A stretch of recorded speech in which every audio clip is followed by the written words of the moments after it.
Does anyone want to share a scary story? No. Gods no. Why not? We've got everything we need. The crackling campfire, the foreboding ambiance. I actually need to get some rest tonight. I'd rather not spend the whole night screaming in my sleep. Well, I liked Giada's story. Thank you, Yardsley.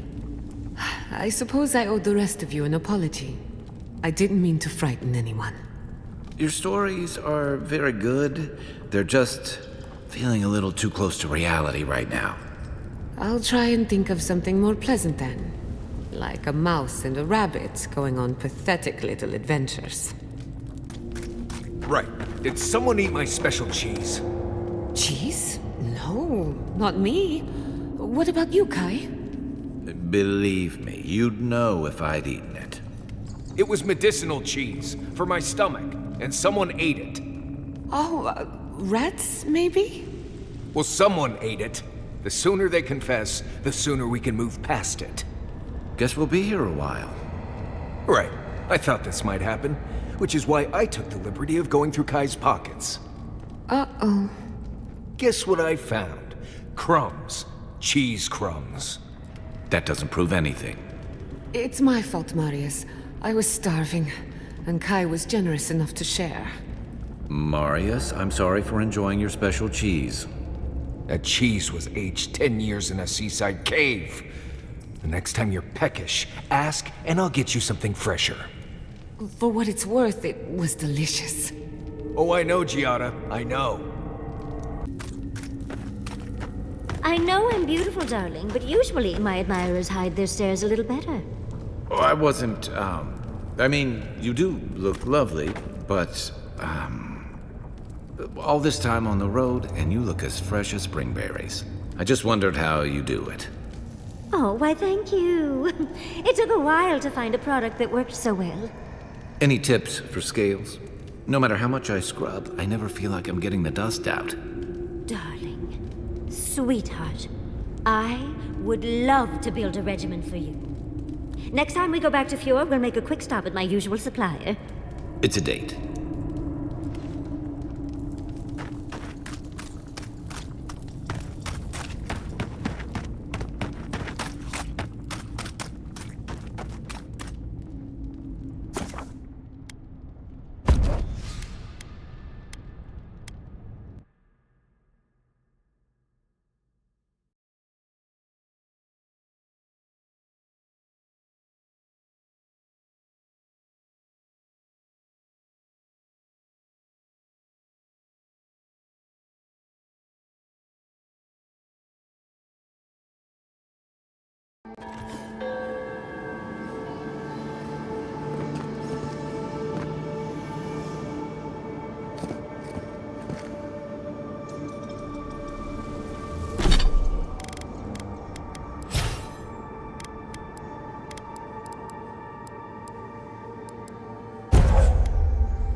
Looks like we'll have to find another way through. Or not. Yeah.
Kane was here? As in Kane's blood wolf.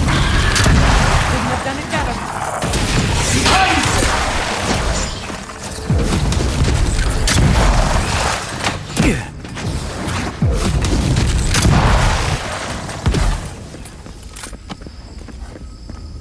Who's next? Anyone?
I think this is the only way down. After you.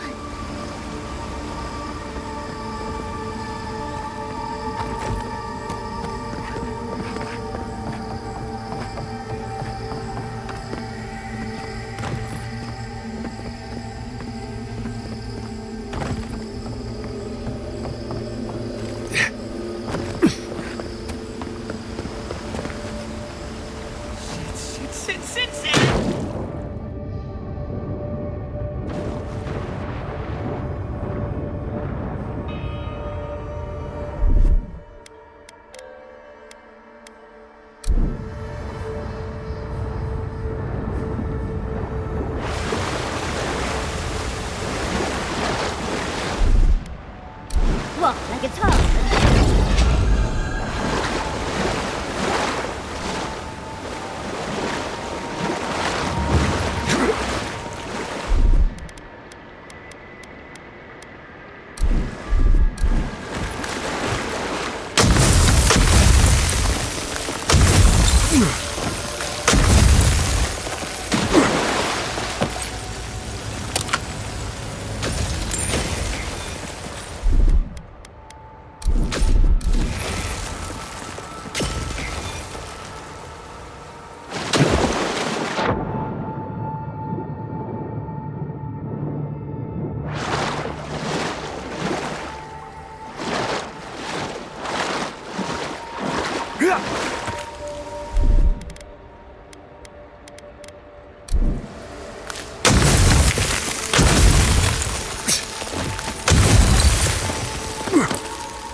Yeah.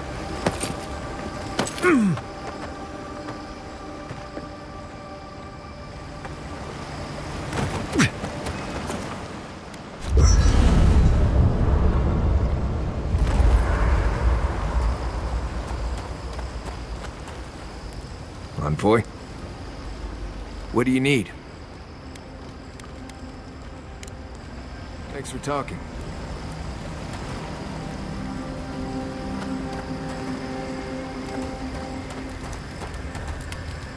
When you find Sapadal, I hope you tell him how much I love what they've done with this place. And you've got to enjoy it where you can find it. Besides, as divine prisons go, I can imagine much worse.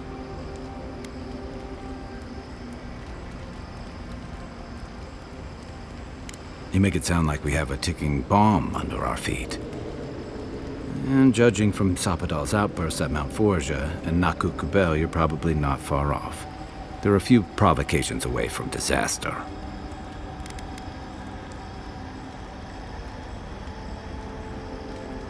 Aha. I've heard that one before. Usually before a lot of tears, a lot of drinks, and a lot of I should have known better. Still, you taught me that a person can grow beyond their flaws. Why wouldn't the same be true of a god? I hope you're right, because we are all in trouble if you're wrong. You know, if Sapadal were only a smuggler, assassin, or bandit, I'd be right there with you. But knowing they could end us all with a temper tantrum puts things in perspective.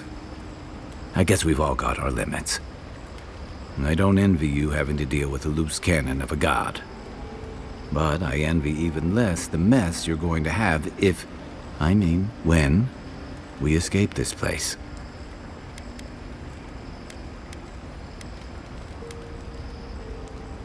Lucky thing your emperor sent his best representative as his envoy, right? You'll have your work cut out for you.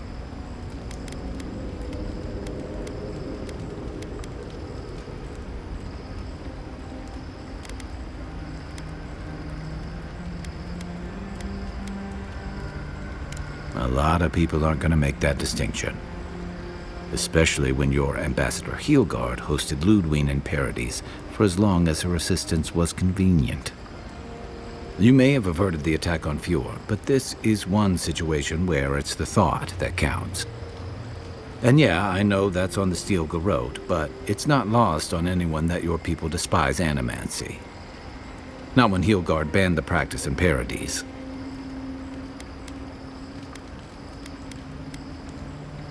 That's mighty principled of you, but your moral stance isn't going to cool any tensions.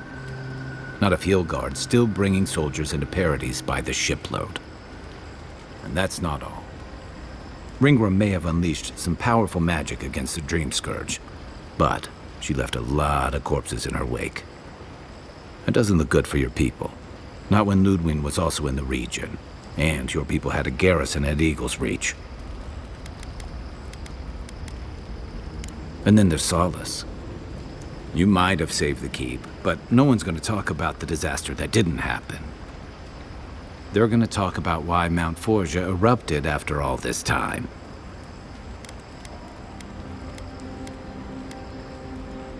I don't think anyone else is going to understand the indirectly. Fairly or not, a lot of blame's going to be laid at Adir's door. And if I had to guess, I don't think Heelguard's been helping matters while you've been out here.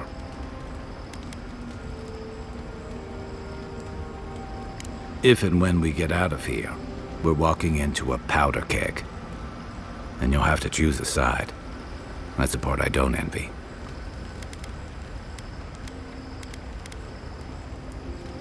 I admire your principles, but don't underestimate what they could demand of you.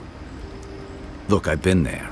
I fought for Rauatai's interest in the Deadfire for longer than I like to admit. And lost my stomach for it eventually. That's how I wound up here. But I will tell you now, I never could have fought my own brothers and sisters. I hope that's not what it comes down to. But I'll understand if that's a line you can't cross. I don't mean to burden you. It's late, and you've still got a god to face. Just know that whatever you choose, I'll fight alongside you. I'm with you to the end of this. Anytime. Good night, Envoy. Marius, darling, What do you need? has Kai told you any stories of his time in the Deadfire? Too many. Why? Have you heard the one about the wild mare? I just didn't think our boy had it in him. That's because he doesn't. He acts like he's a wild Stelgar, without a care in the world. But I guarantee you that wild mare story's a load of Sokka. Sounds like Kai and I will have to have a little chat then. Thank you, dearie. Oh, no. Now that you mention it, I think that one part was a little bit true. Envoy? What do you need? The only one we haven't talked about is Yatsley. I don't know. Things have changed a bit, I guess. She's not so bad. I mean, she's loud and impulsive and always trying to get herself killed, and she keeps saying things to get a rise out of me, Envoy. But joke's on her. No one's gotten a rise out of me in years. But other than that, we can get along. She could be sweet, too, when she's not introducing me to a new word for my oak and acorns.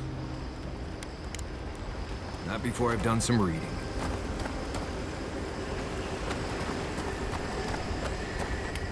Envoy, pinch me.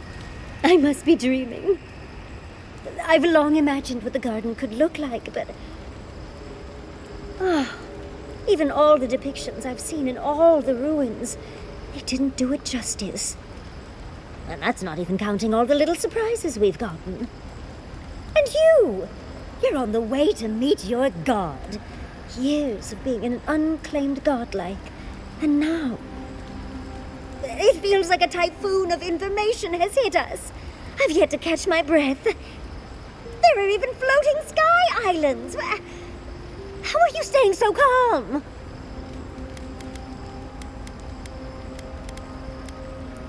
Oh, you hide it masterfully, dearie. Just be sure to remember everything we see. I'll want to pick your brain later.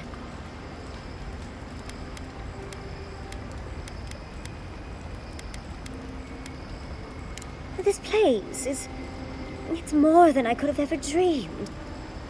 I know we have to find your god and figure out what to do with them, but...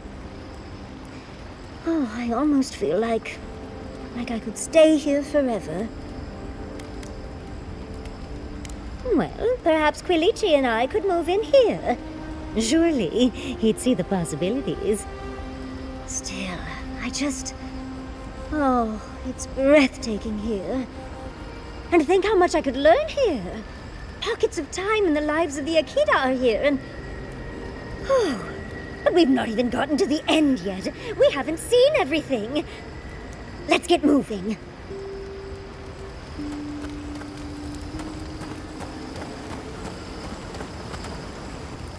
I could use a distraction. Even our camp gives me the creeps. I don't know what I expected. Everything here feels wrong, as if we're standing in the eye of a storm. Can you feel it? Essences radiating from the very stones on which we walk. This is a place of power, forgotten by time. We are insignificant by comparison. Does that answer your question? Thank goodness. One word of advice. Trust nothing you see or hear. For all we know, this is happening in your head. Or better yet, in mine.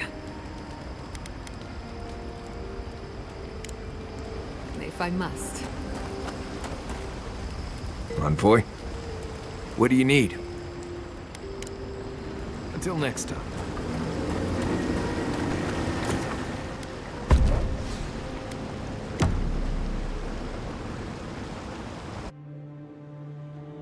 A breath held. Trepidation. You are close, yet distant still.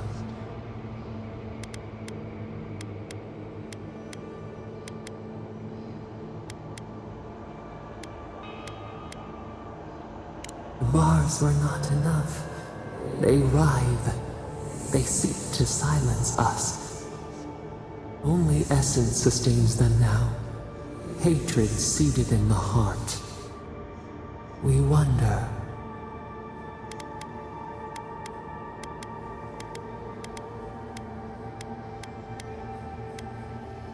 We did not foresee this. An equal trade, we accept.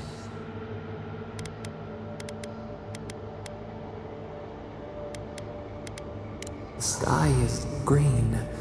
The fish breathes air. We can no longer imagine. We would run, roll with the tide, sink our fingers into new earth. Whisper in the fields, lift the hills gently in our hands.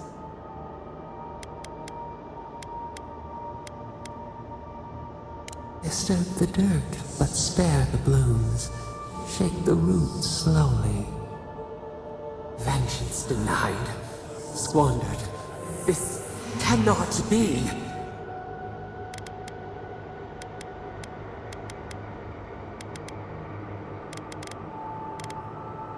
We spoke of flowers. We speak of freedom when the hand still clasps around our throat. Wake now. Find us.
Are you seeing what I'm seeing?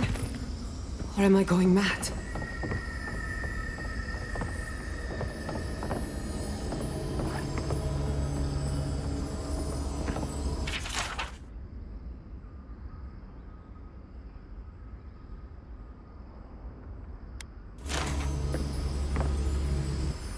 What is the meaning of this? It can't be real. This is an illusion. A joke. Tell me we're both seeing the same thing.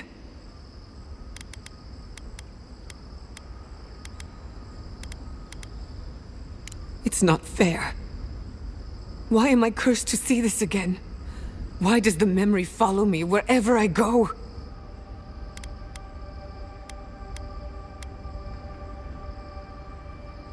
Don't be ridiculous. Whoever is responsible, I'm tired of the bullshit. Step forward and answer for yourself, coward! Godlike of Sapadal, long have we awaited you. Finally, you've come home.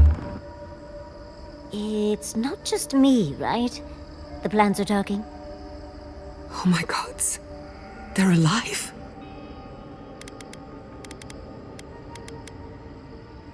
How? Where would I even begin? Giada Castel, welcome. Wait, you know me? How do you know me?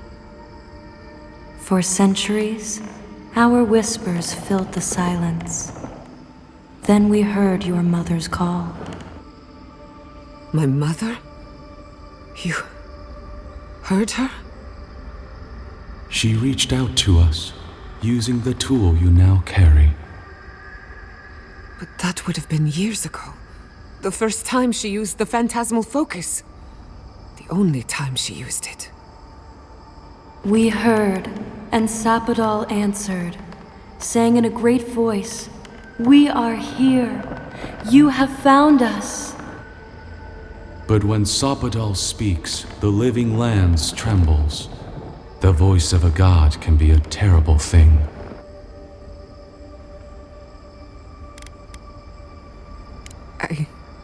I don't know what to say. What exactly happened to my parents? Tell me, please. I need to know. Sapadal wanted to be heard, and in so doing, twisted your family in body and soul, broke them into a more suitable shape. Sapadal does not know the limits of their strength. Mistakes were made. Mistakes were made? Do you have any idea what my life has been since your little mistake? After the incident, your parents were like us, and we took pity. So we helped them move on, as they wanted. In the end, they thought only of you, their pride and their love. That's it. It's really it. The answer I've been searching for all these years. Sapadal destroyed my family.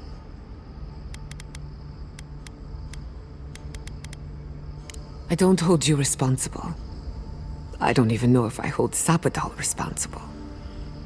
Your god has the intelligence of a scatterbrained goat, but that isn't their fault.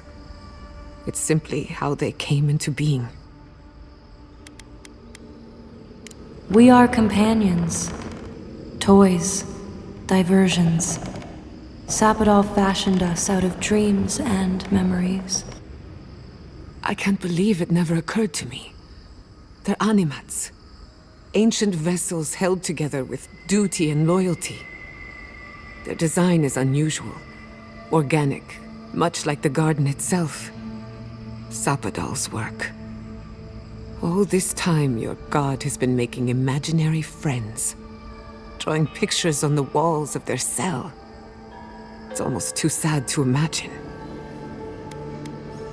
I know they are. My mother and father would not have wanted this. A good animancer embraces death, and they were the best. One final question, spirits. What is this? Why are you trying to ruin my life again? Is this your way of haunting me? What is it you want? Not to be pedantic, but that was 4 questions. We want to apologize on Sapadal's behalf, and for the part we played in your sorrow. They want to apologize. I came to the garden for answers, not to offer forgiveness.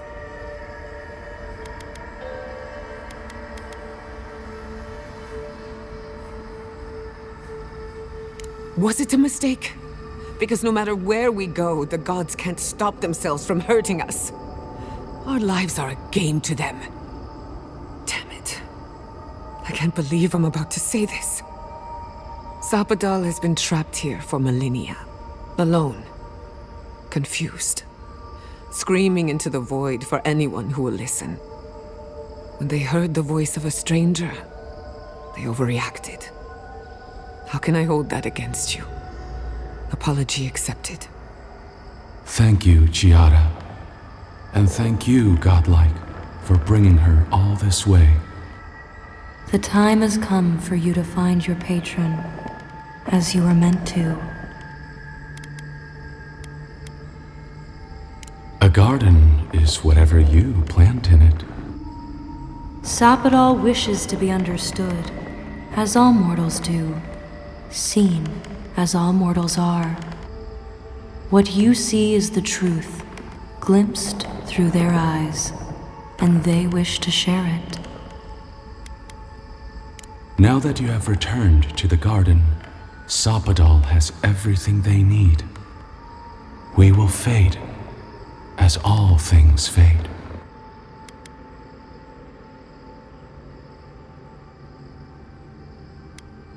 You have already learned more than we could ever teach.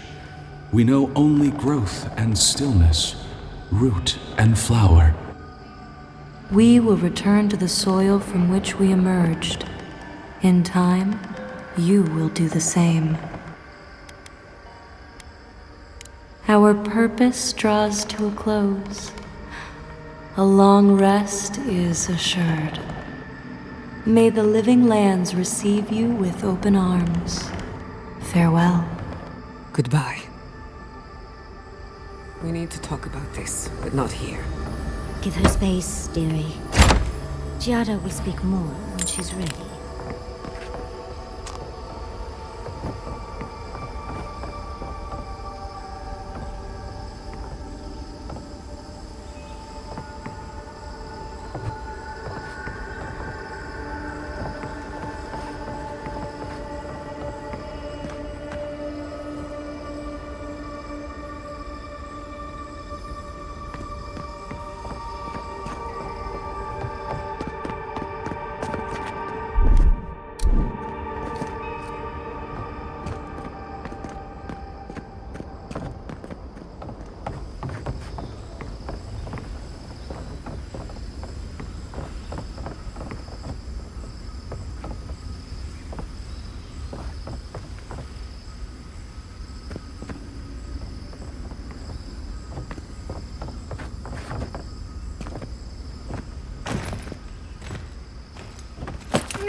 Yeah.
Yeah.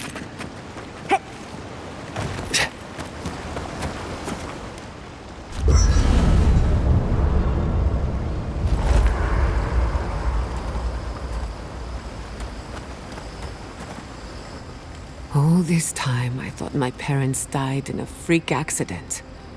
An experiment gone awry. A mistake.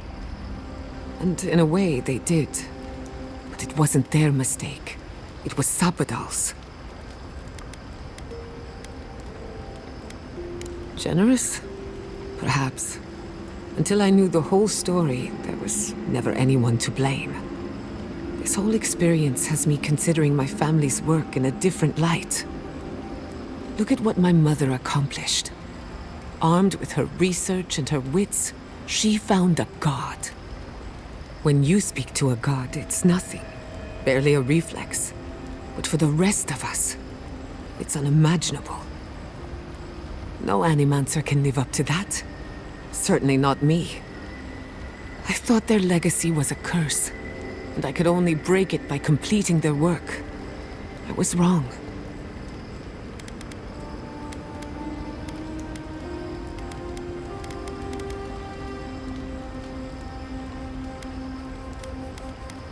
I suppose I have been all this time. I just never realized it. One thing is certain. When it comes to animancy, I need to unlearn some of my old assumptions. I wanted to tame the spirit of the living lands. Now, there's so much about it I don't understand. And it's creepy, but wonderful.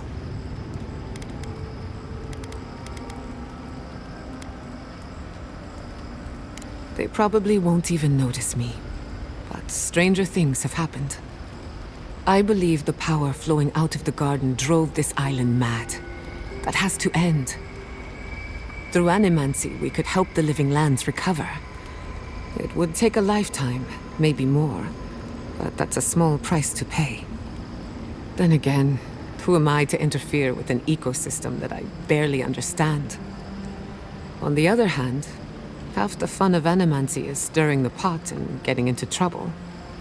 I think I know what I want, but there are too many variables to consider. What do you think?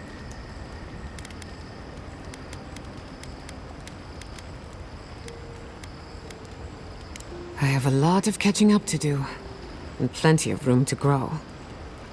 But I think you're right. So be it. Starting today, I don't have to live up to anyone's example. Animancy can be whatever I make of it. I know they would be. And not just because some ancient plans told me so. Now I just have to decide which field of research to pursue. But no need to bore you with the details.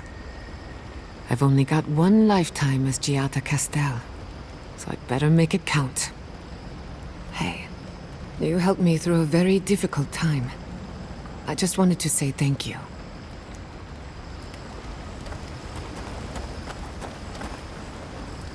Envoy, what do you need? Pleasant dreams.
Listen, I don't know this place.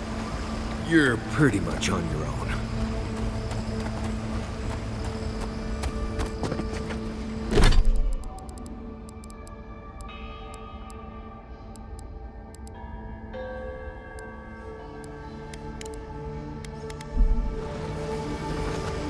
Much as I want to look around, we need to find your god fast.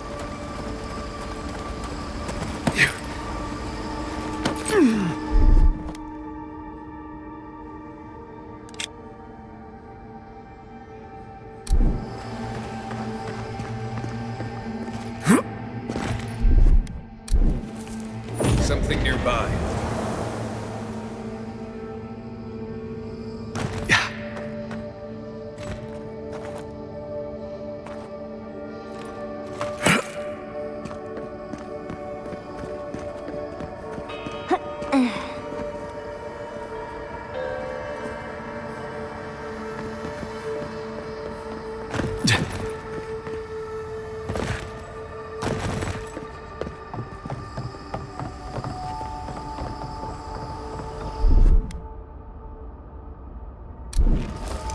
One moment.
I see the disciple has found his way into the cell.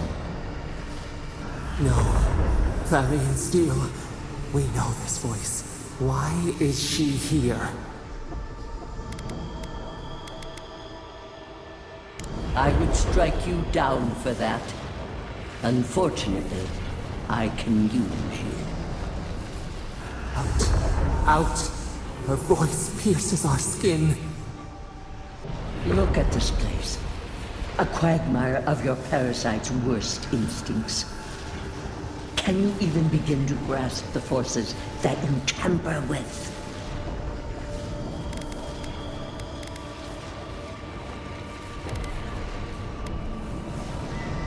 Hell? It has forged the iron of its own restraints. Do you think you're special, with your god's thorn in your side? Do you believe you can hold dominion over chaos itself? When even the collective fury of the real gods could only confine the sniveling creature to this wasteland.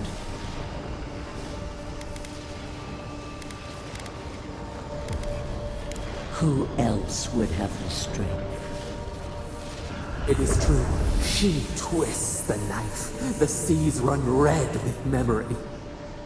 In time, the gods felt the wretched powers seeping through this land. Its madness would consume us all if it was not contained.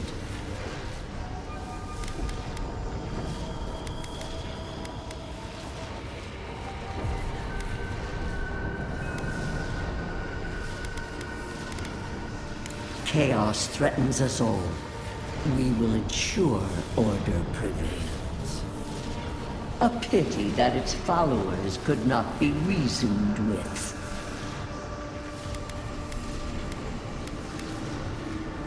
Of course I do. The poor godless, worshipping the very thing that subsumed them. We could not excise the rot and spare the roots that nourished it.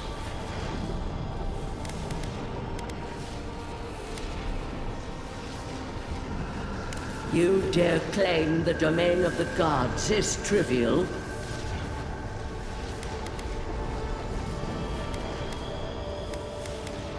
Mind your tongue. Your blasphemy strains my patience. Why does our prison not protect us? Help us! Silence her! Listen to its tantrum. It knows neither order nor sense. Adir is the only thing holding back the tide of entropy.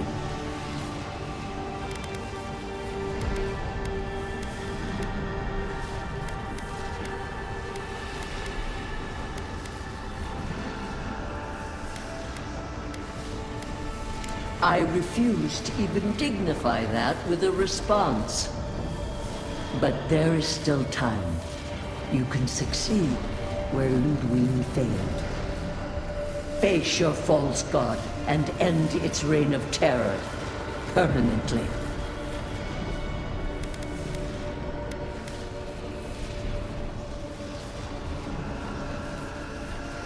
Very well. I cannot force a child to bend to my will. But I will not stand by and watch you undo my work. You should have thought more carefully before you broke your oath to the Empire. Let this be a lesson to you. I have nothing to say. That was insane. I never thought I'd learn of the Godless's fate from their killer.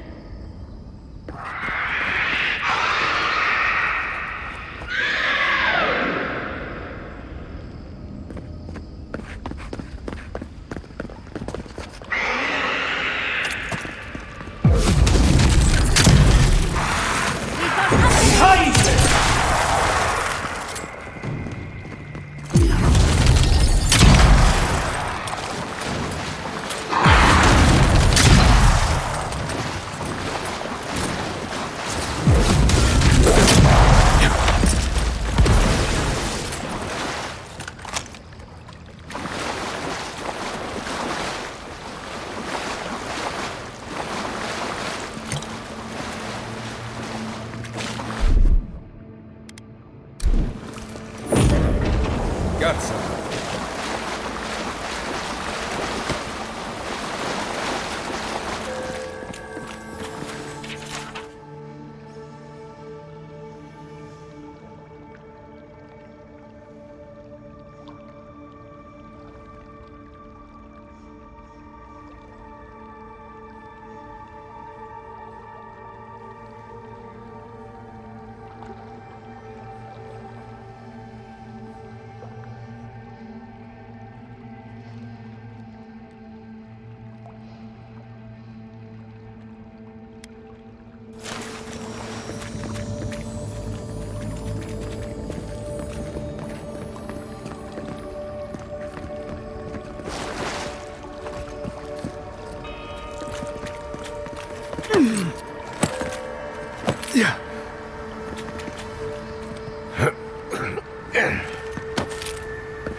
All working magfolk.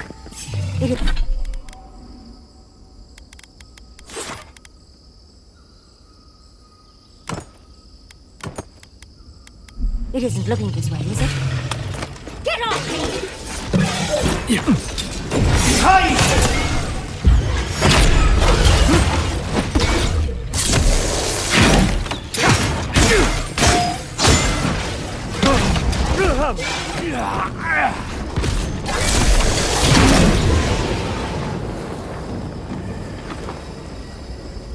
That it?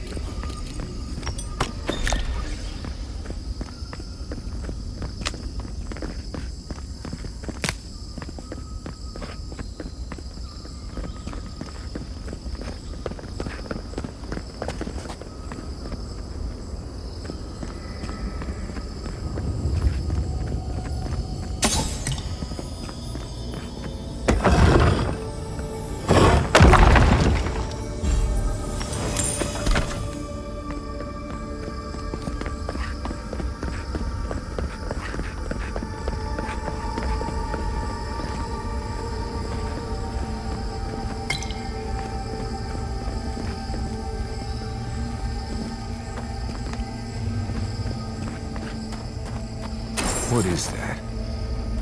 I know that place, right?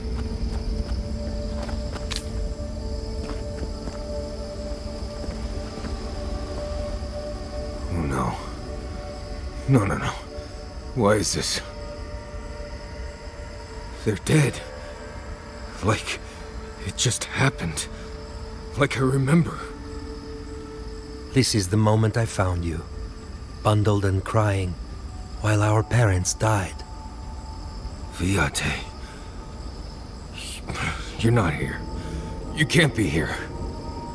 I am dead, Viate, from the Dream Scourge. We are in the garden. As strange as this seems, it is normal here. I can't be certain of that. I know that I am here, and for a purpose. I have faced this already. Why force me to do it again?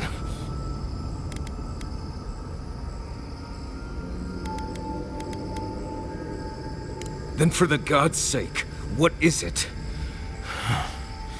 I am exhausted, Viate. I can't take much more of this. You know where we are. This is my memory.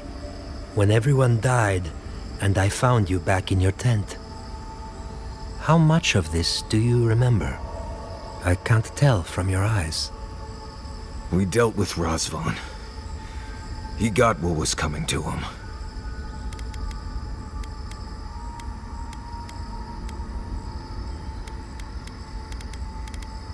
I am better off now than when I was fungus-brained and ready to die. I am part of this land's god now. A dream of the land. Were you always such a blessed day poet? Or is that a death thing? Sapadal wants to understand. They know your envoy very well, but not the people next to them. I have what I needed. We dealt with Razvan. We avenged our parents' deaths. Then maybe it was I who needed to speak with my Viate.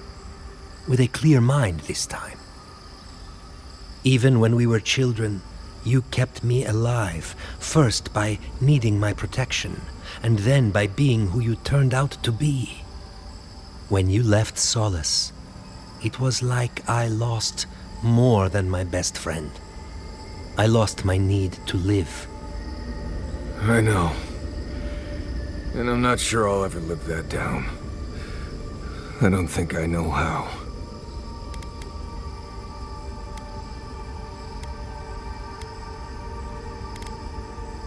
You've always done everything you could to survive. It's time for you to learn how to live. So, what do we do now?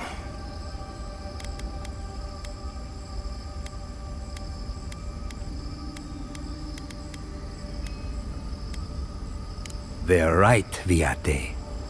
This lava flows directly between us. We've both been through so much.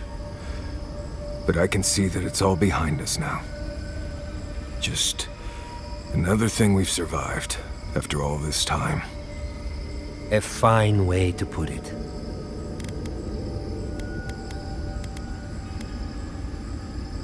I see it too. You've come a long way from that scared boy who refused to wear shoes for fear a bug might crawl out of it. That was you, Nimdut. Look at my feet. Shoes. Kamayu. Get out of here. Hike up your waistline and go talk to a god. They'll be waiting.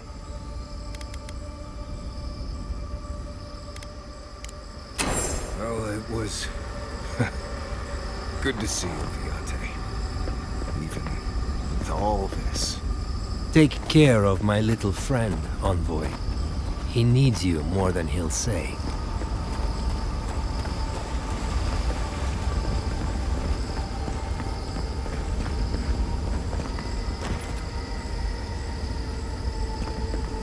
Yeah.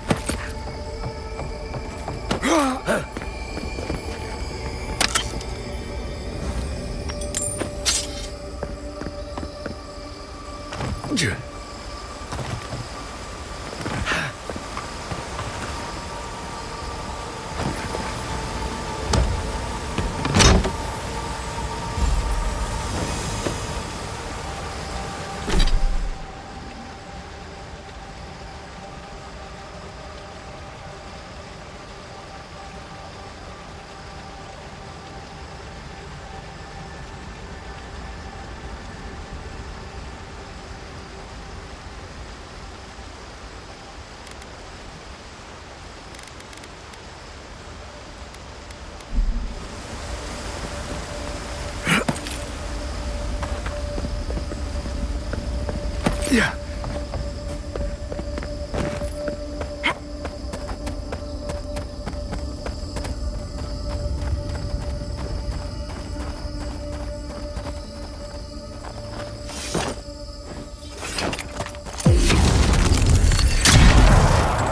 Behind! Get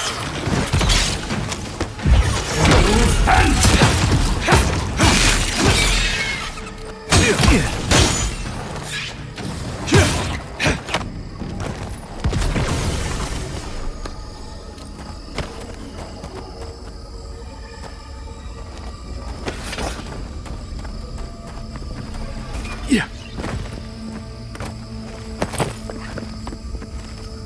Yeah.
I came here to help you do whatever you're supposed to do with your god friend. Instead, I'm here talking to dead people.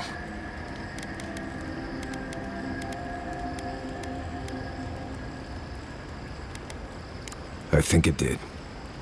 He really did seem at peace, right?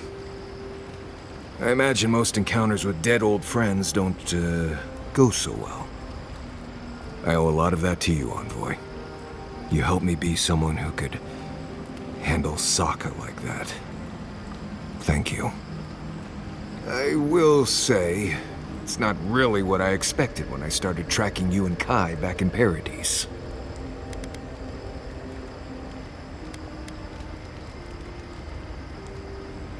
No, I was thinking more in terms of hunting for wild game and peeing on Kai to put the fires out. It's been a bit of a ride, Envoy. I feel like it's coming to an end. One way or another. I don't know. Maybe the unexpected isn't so bad after all. I never expected you and I would become friends. Yeah, quick note. If you tell any of the others I said that, I'll poison your drink. Anyway. If I must. Hey, Giada. How are you holding up after seeing those, plant people? Well, I've seen things not intended for mortal eyes, and uncovered the dark truth of my family's downfall. But here I am. And how are you? Don't worry about me. I just want to know how you're feeling. I'm complicated. But at least I know what happened to my parents. Knowing's one thing. Feeling okay about it's another. Yes, that part could take a while. As long as it doesn't turn into a ghost story. I'm here if you need to talk. We're talking right now. It won't be easy, but you have to let yourself feel it. All of it. Even the parts that hurt like a blessed sawfly bite. Just be kind to yourself, dearie. I don't know what to say, except I'm grateful to know each of you.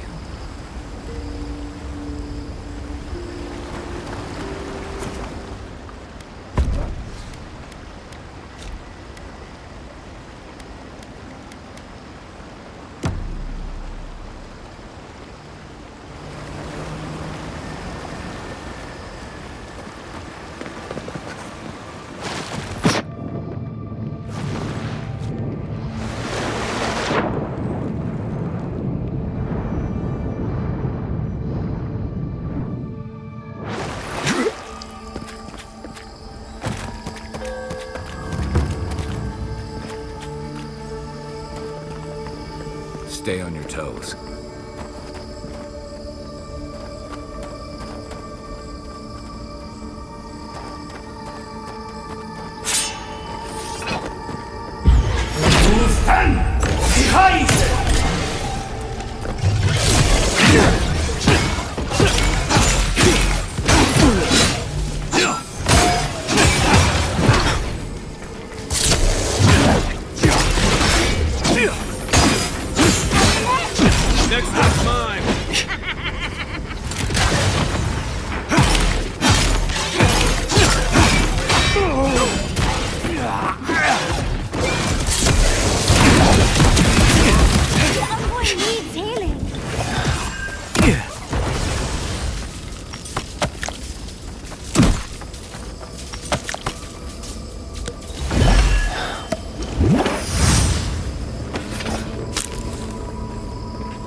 Wait. Isn't that Tama's cairn? Oh dear. You seeing this too? No. No. This can't be. It's like looking into the maw of that old Leviathan skull near Thirdborn.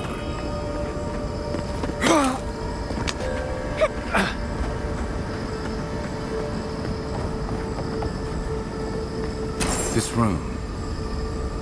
It looks just like Tama's.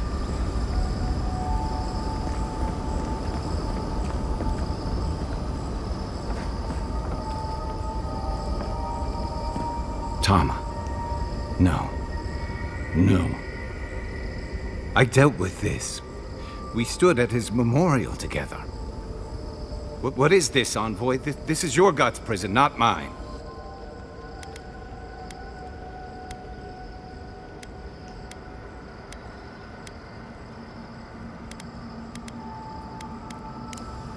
I can't tell. I can't focus on his face. His features keep blurring, changing.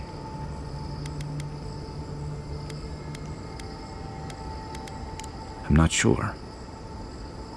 I know it's him, but I don't recognize him as the Tama I knew. It's like he keeps changing in front of me. Does that make sense?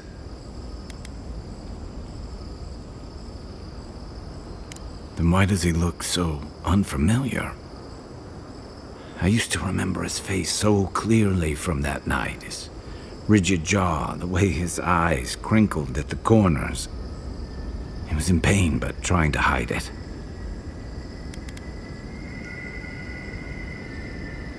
I see everything.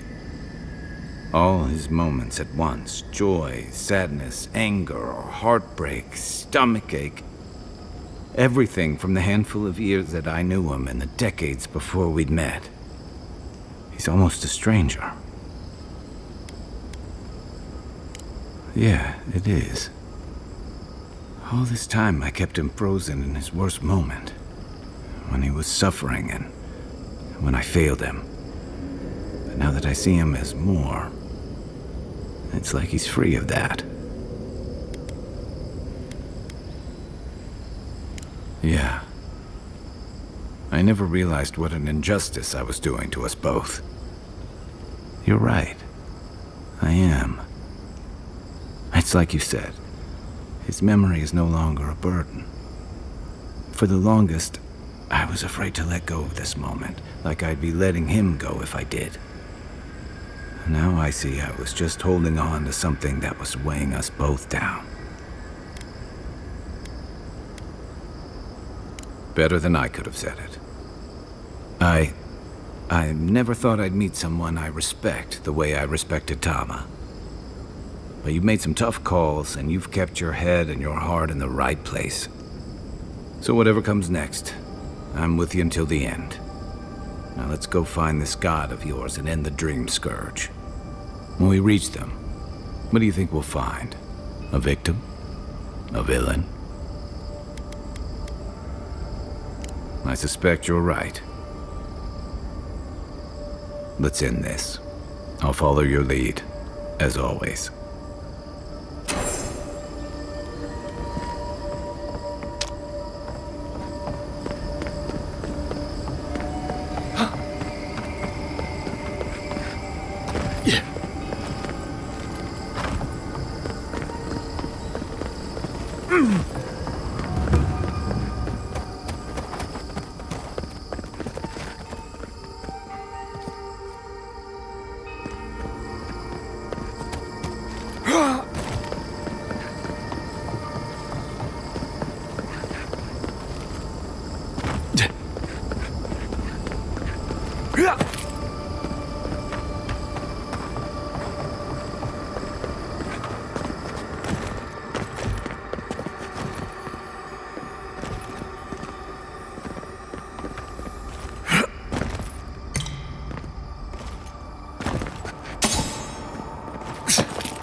Aye, aye.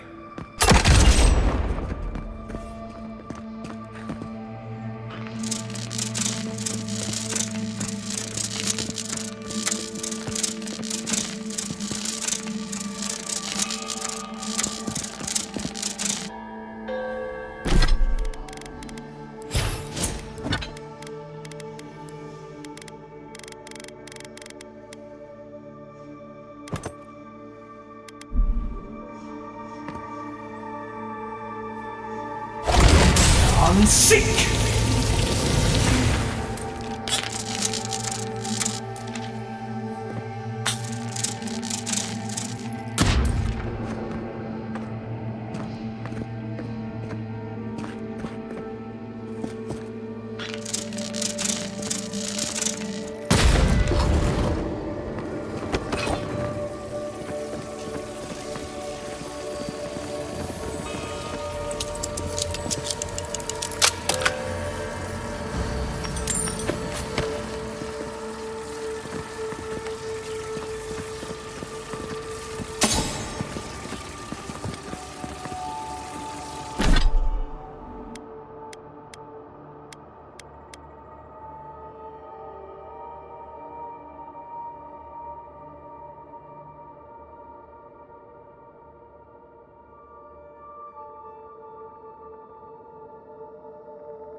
Seek! On your left here! Behind!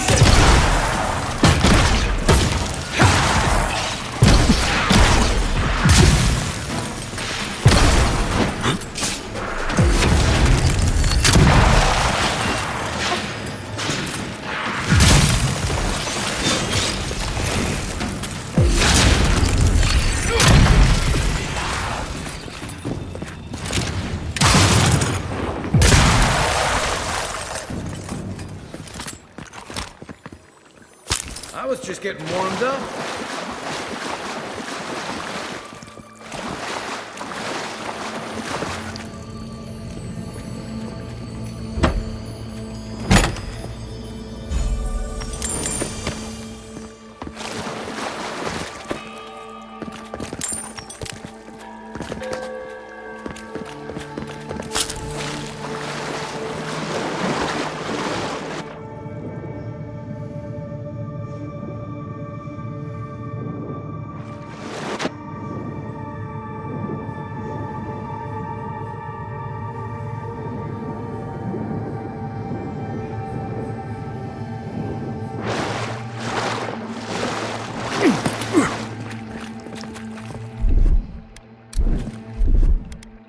Stand back.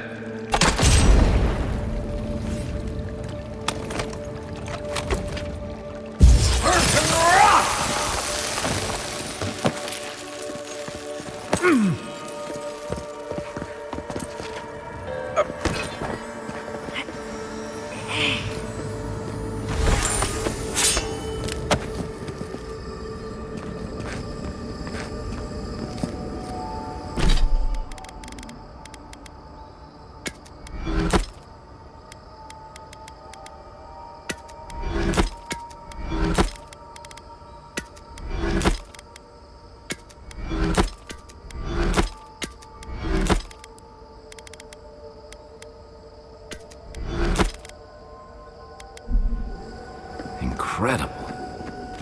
To see all this in its heyday, in its full splendor.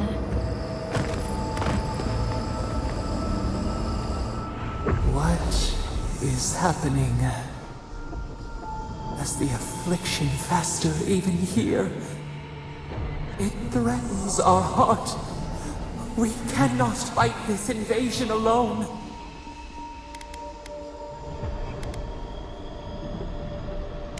Hurry! Your presence relieves us.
We were here all the yesterdays before. A curse. Ancient whispers. Do not let it escape, they said. We feel no spark of the Tibaris Inachus in this place. We cannot see it through their eyes. We slumber here, alone.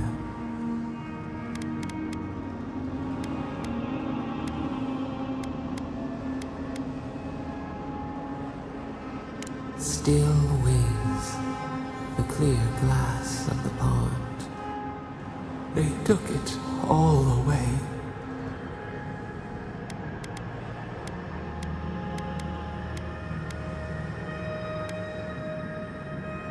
Akita ripped from their beds, rivers of blood.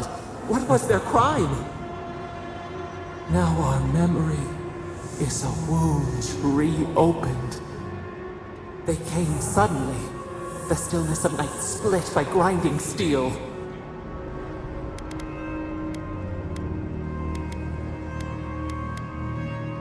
We had no time to speculate. First, they blinded us. Shining eyes pierced the concealing dark. Then they burned. Smoke ensnared the moonlight. The Akita screamed.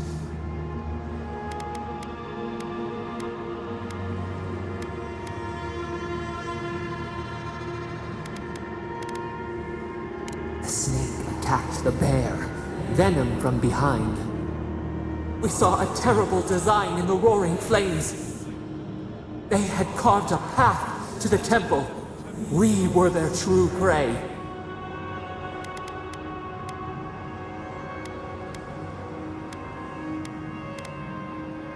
Prune the branch, 3 grow in its place. We persisted, we were everywhere. How could they cull the wind? How could they trap the stars? Then, they turned to what the Akita had made. They toppled the statues. They set the libraries ablaze.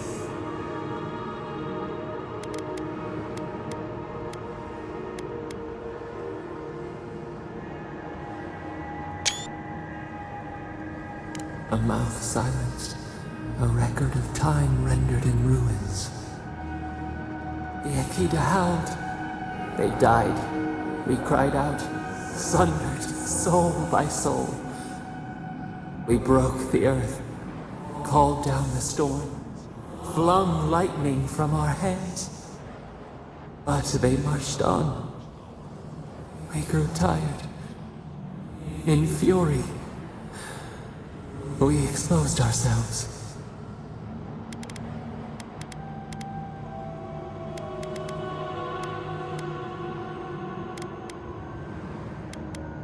Weakened, they advanced on us, they struck.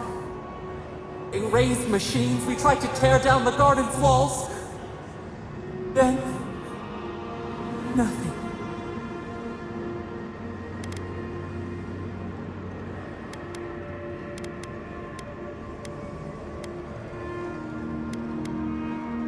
Not death. Worse. A void.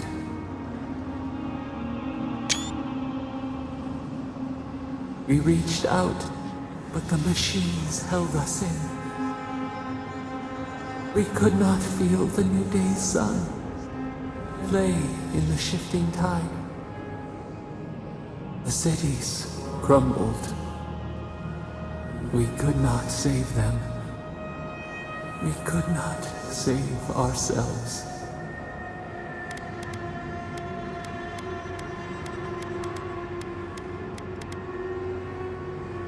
Yet they did. A light snuffed out.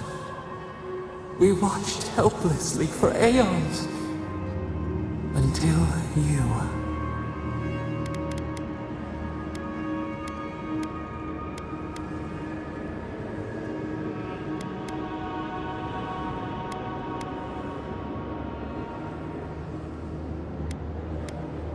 A chill wind.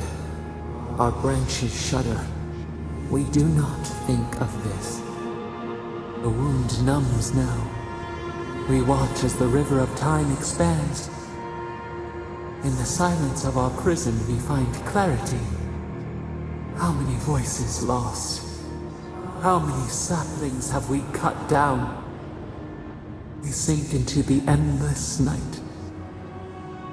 Perhaps we should be here.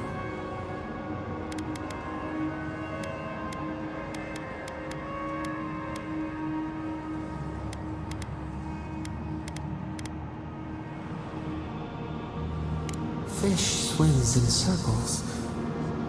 We are not sure we understand.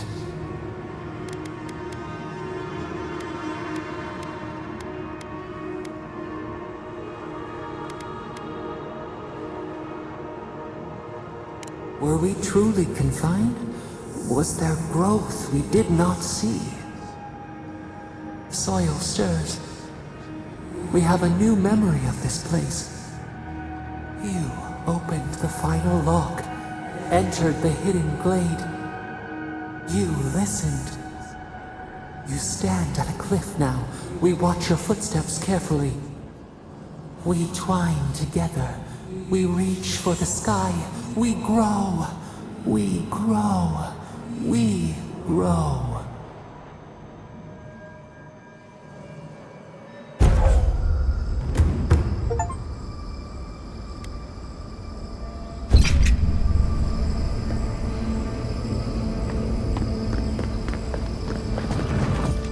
Here we go! Stand behind!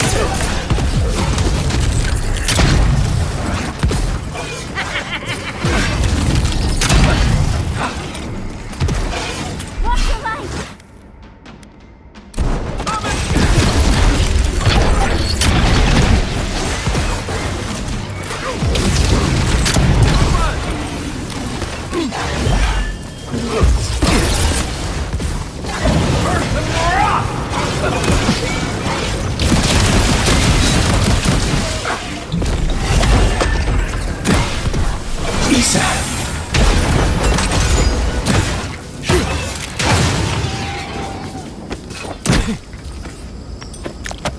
Another win, but who's counting?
Here it comes.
feels familiar. Hurry, let's go inside.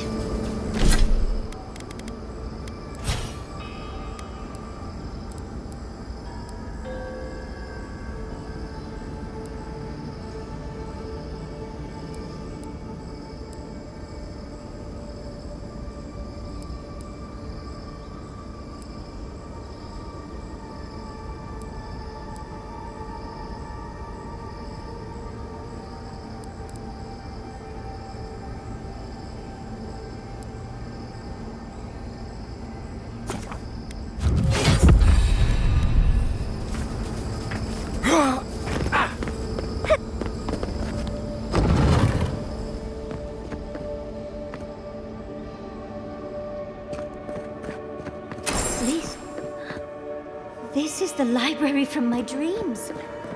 It's real? This looks like the Akita building this place. Clearly they wanted their story preserved, no matter the cost.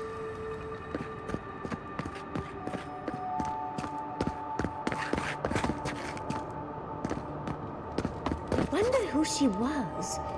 She looks sad and familiar.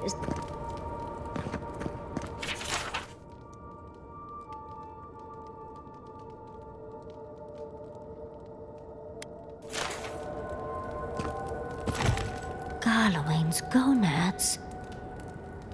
Envoy? I never told you this, but I've dreamed of this place every night for most of my life. This is a godless library. An actual, real-life godless library. It's why I study the godless, because this place has haunted me since I was a child. And that's the chair. It's the picture of coziness.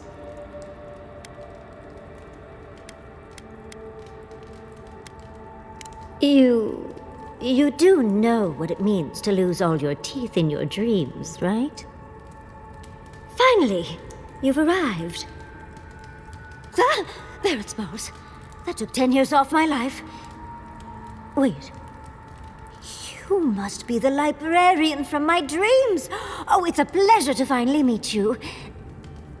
Oh, though, you do look quite familiar.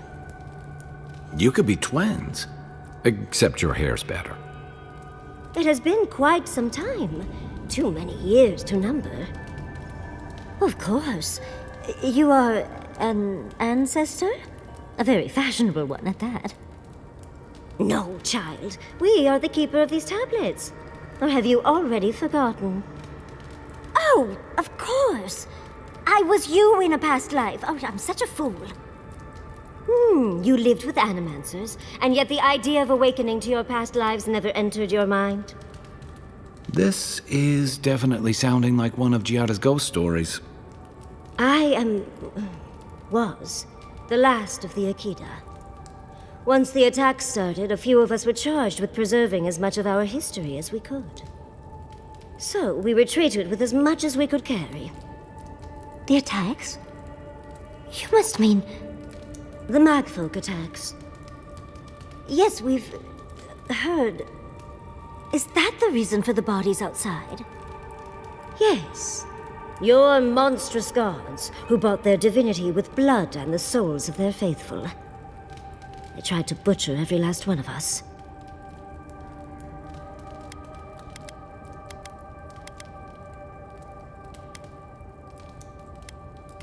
No.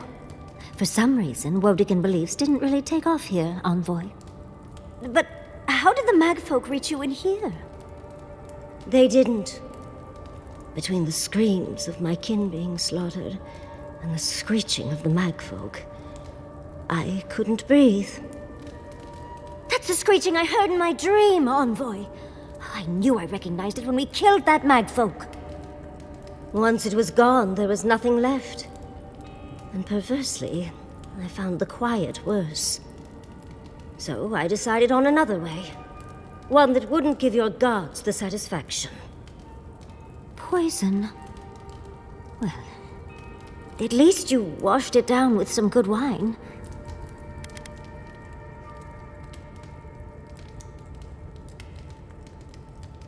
Oh, you're just a barrel of fun, aren't you? Yardley, you know what you must do now. I abandoned my duty to protect our history, but you... Someone must tell the story of the Akida, and there is no one else. I'm already an expert. What more do you want me to do? Think about it, Yardley. You have been training to be the new protector of this collection since childhood. I couldn't ask for a better successor. But that was your duty. I have my own dreams. Yardley, if you do not become the new librarian, there will be no other. The stories of the Akida will turn to dust, and my people, our people, will be forgotten. Just as the burned queen wanted all along, when she sent her magfolk to choke the life from us. This is all too much. What do you think, Envoy?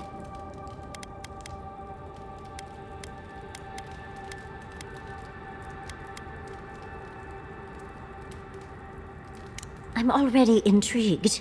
You don't need to lay on the guilt, Envoy. I'm so glad that one of Sapadal's chosen stands with you, Yardley. Our time is at an end, Yardley. It's time for me to go. Wait! I've not even asked you any questions! Tell me about your marriage rites. Oh, did you mean for all your buildings to look so phallic? Unfortunately, my time is at an end. You must keep Yardley alive. She is the last hope of the Akida.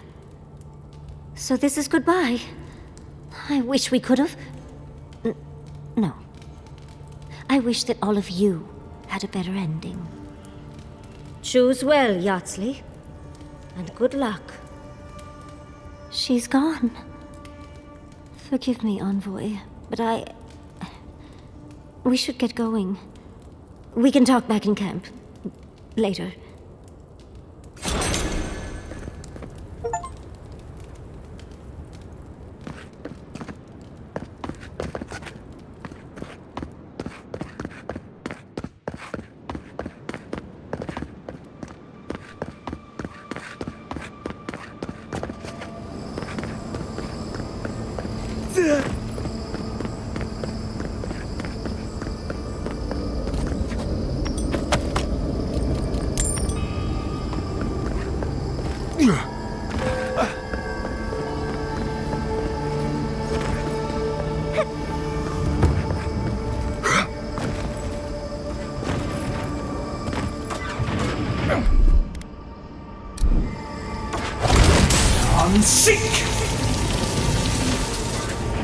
I'll never understand the Akidan love for death traps. I'm starting to think these people killed themselves off.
Yeah.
Let's take a break before we continue.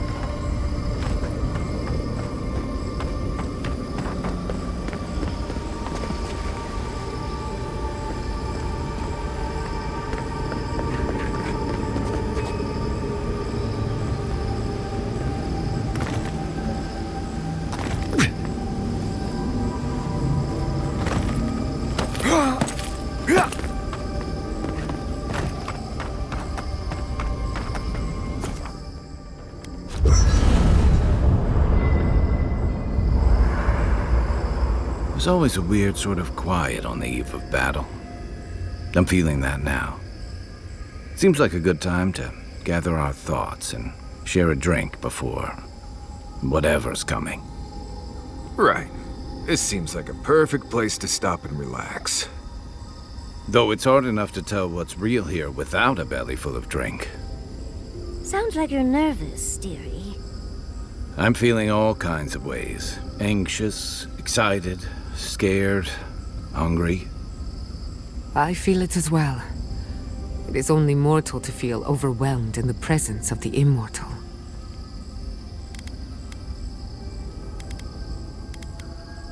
Oh, you don't have to worry about me. Getting to see that vision of Tama did me good. Like, I finally let go of something I'd been holding too long. Now that we're here, I'm eager to see this through. Nothing worse than holding your breath and waiting.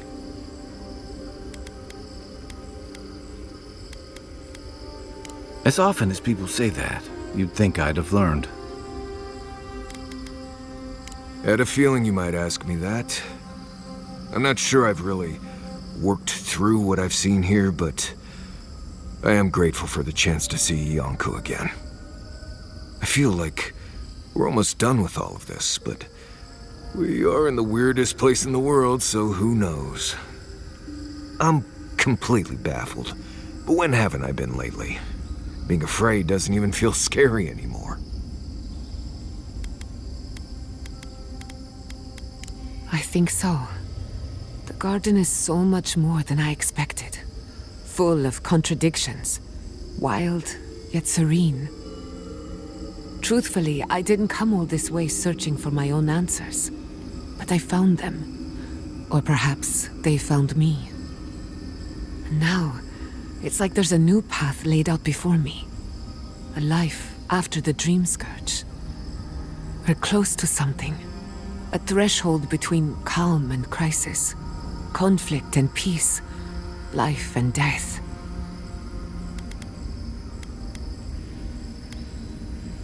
Thank goodness. I don't know what happens if you die in the garden, but I'm sure it's complicated. Well, I won't lie to you, Envoy. A lot's happened. It's not every day that you learn that you're the last hope to carry on a legacy, but... well, here we are. Never literally talked to myself before either. I think I annoyed her. Me? Oh, I think I need another drink. But here we are. I just need a moment to take it all in.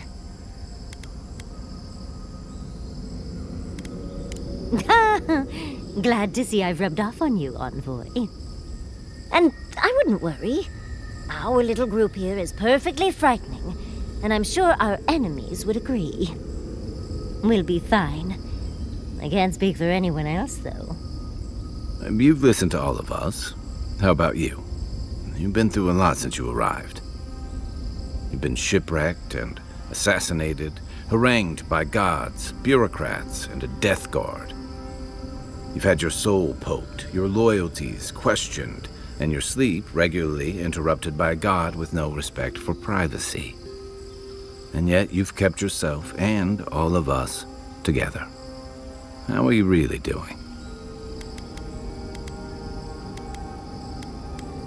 You're very resilient. Under different circumstances, I would credit your nature as a godlike. But we all know better. You're strong enough to survive anything. Sapadal picked a good soul when they made you. That actually made sense to me. As if I've learned something about souls and whatnot. I'll take that as a compliment. How about you, Envoy? What keeps you so stoic in the face of everything?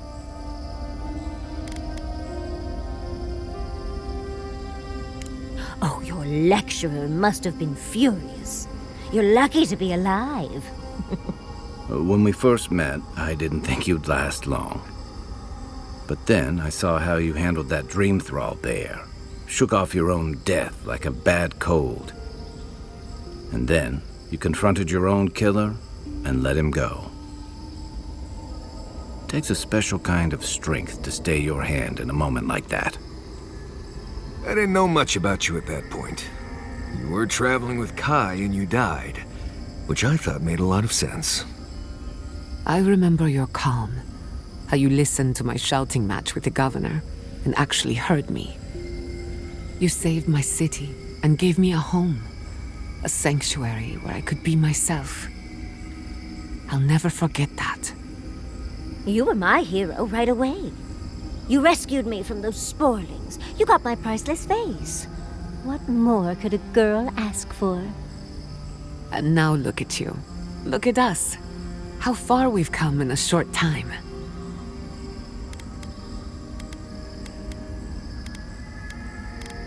Quite a lot, as it turns out.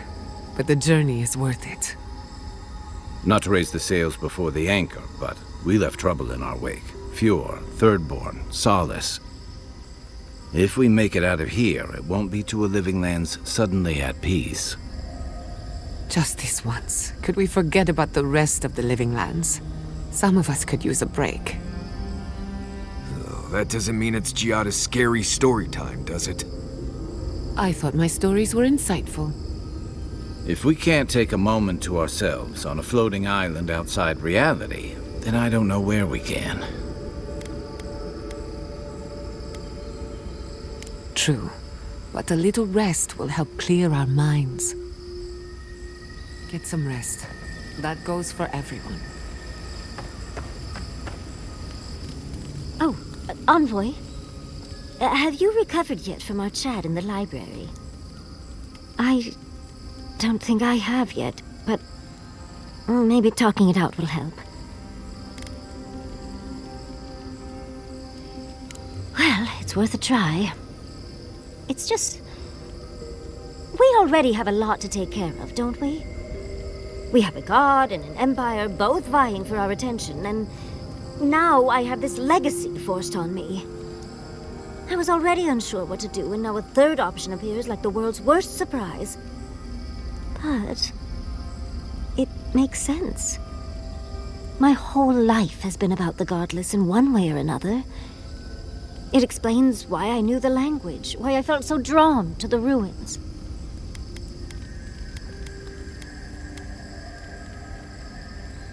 Maybe. It certainly doesn't sound too awful. It's not an answer I would have expected, but it's an answer. And now that I know, I kind of thought... well, honestly, I feel more... full. Like a puzzle piece sliding right back into place. No matter what happens, even if my path doesn't lead to the library, I feel better than I have in ages.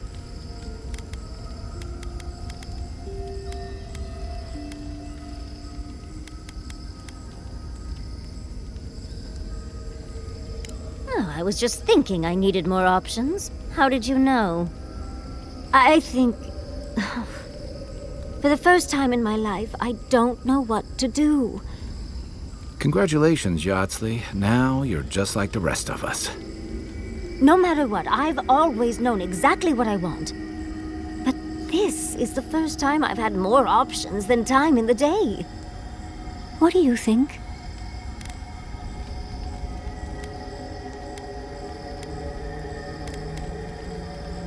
You're right.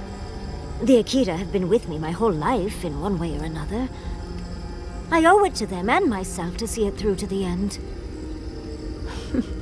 Thank you, Envoy. I've been agonizing over this for longer than I want to admit. Finally picking a destination makes the journey a lot easier. Oh, but I am not looking forward to telling Quilici. He'll understand. Your happiness and fulfillment are everything to him. Well, come on. We've bigger things to deal with. Literally, in Sapadal's case. Much as I'm loath to relinquish the spotlight, we should be off. And Envoy, thank you, truly. Now, let's go.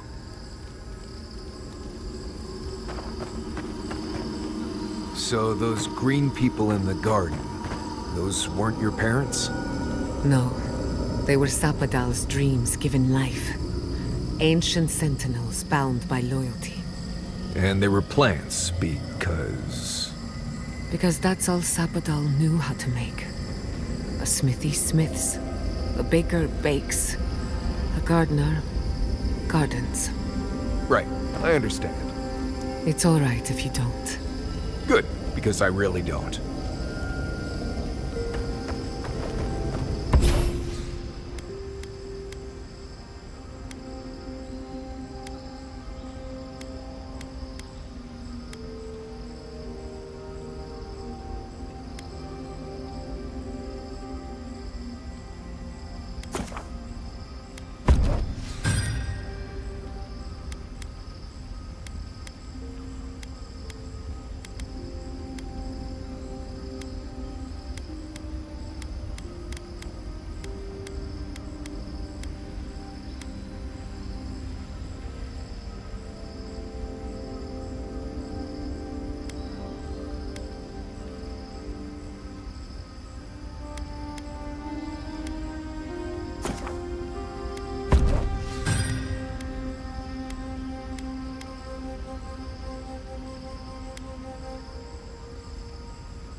Marius, dear. How are you feeling? I'm alright. Good to see an old friend, you know? And saying goodbye, that's the hard part. You can talk to us, Marius. That is, if you think talking will help. Well, obviously it Wasn't my favorite thing, but... Grief is strange. You lose someone, and you carry around a little hole inside yourself till you die. And maybe the same is true for the dead.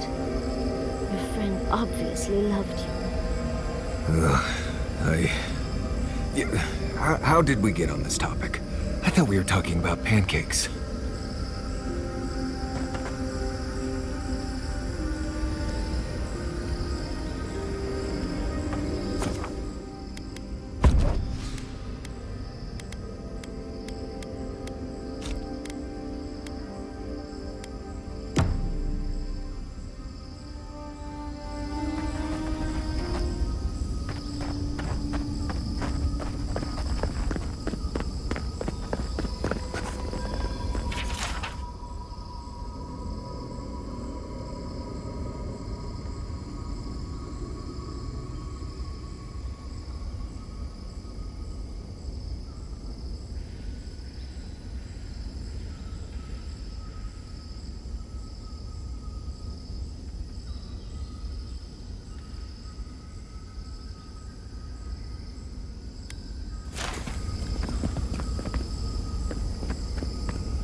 Safe to assume that the large glowing door is part of Sapadal's prison? I think we've found Sapadal's home. That's it. The heart of the garden. Sapadal's cage.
Just a little spot. More was a long way.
Seek!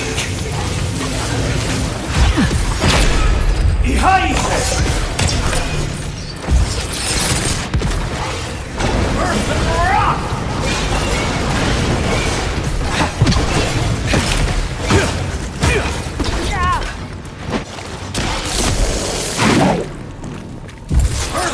rock!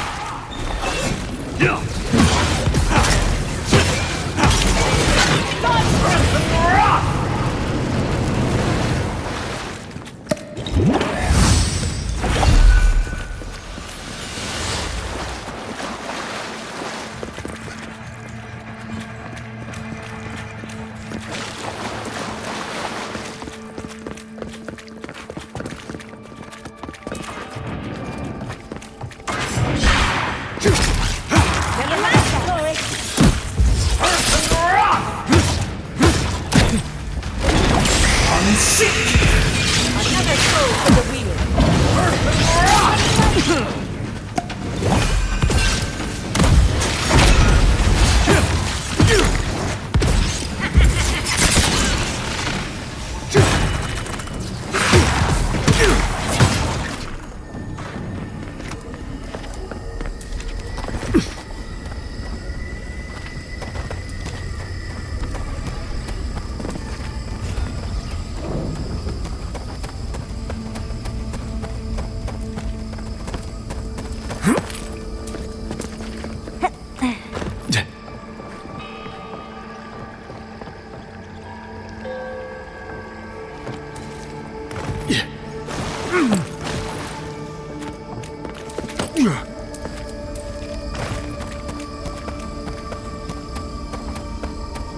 I'm rooting for the skeletons.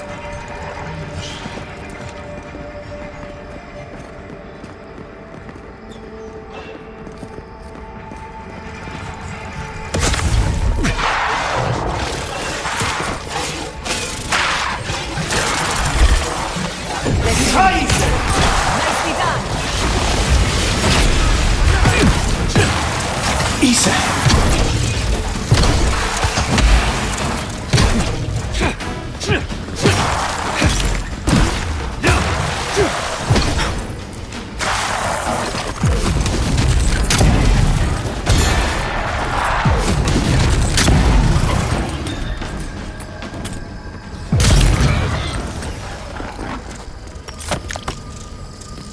Not bad for a scholar.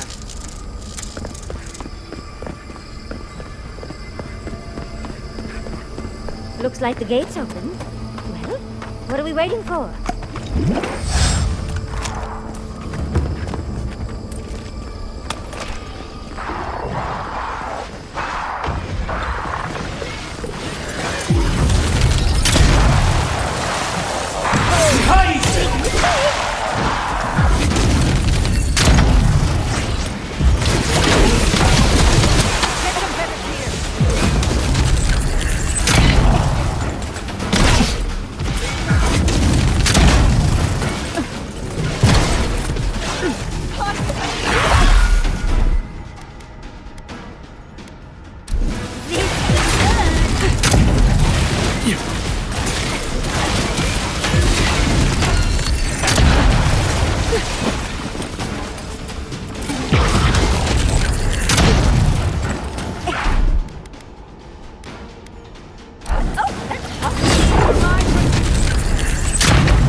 last, after so long.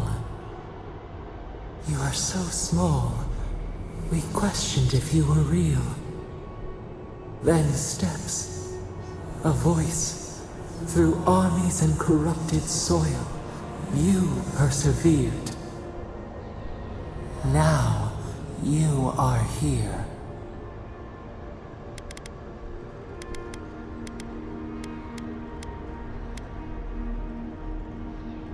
It is real enough to hold us, a fortress, a nightmare. We were innocent once.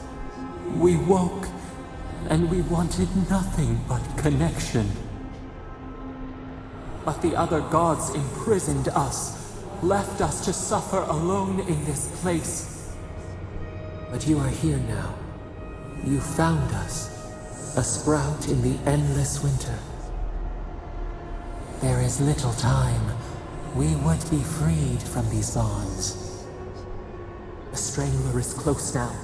We feel her wire against our flesh.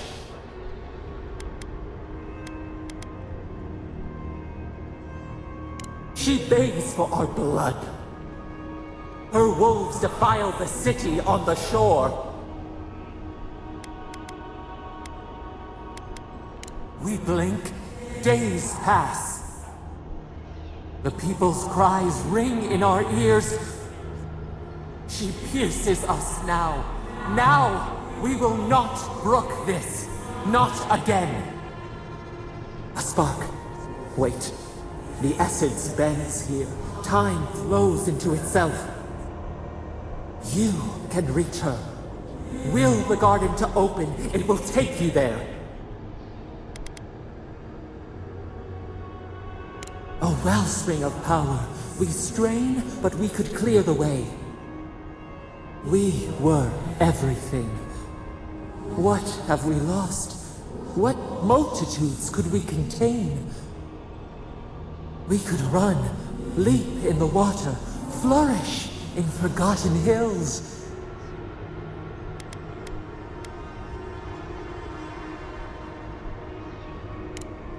We want nothing more than that. We mourn our past. We only seek peace now, a chance to regrow.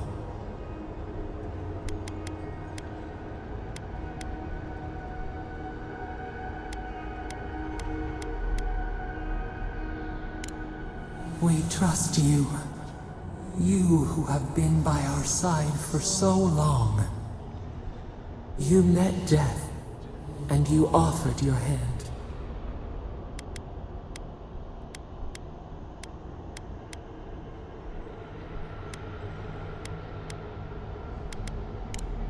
You taught us mercy.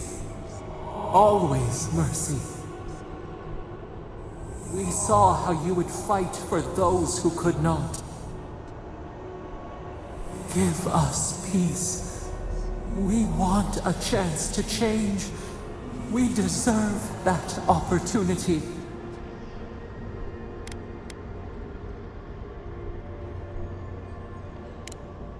Do you think we have learned nothing from you? We deserve more than this prison. Let us have a chance to rest. We want peace.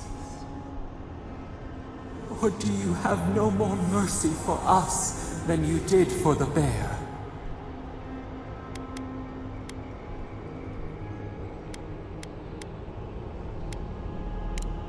The beautiful thing you killed, already you have forgotten.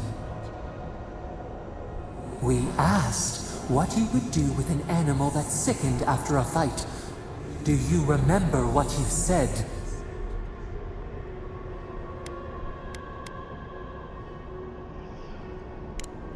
More than anything, that is what we desire too. Treat us as you would the bear. Clean our wounds, heal us. Grant us the same. The time has come for you to act. end our pain, and the dream scourge will cease. Give us peace. It is all we have wanted for so long.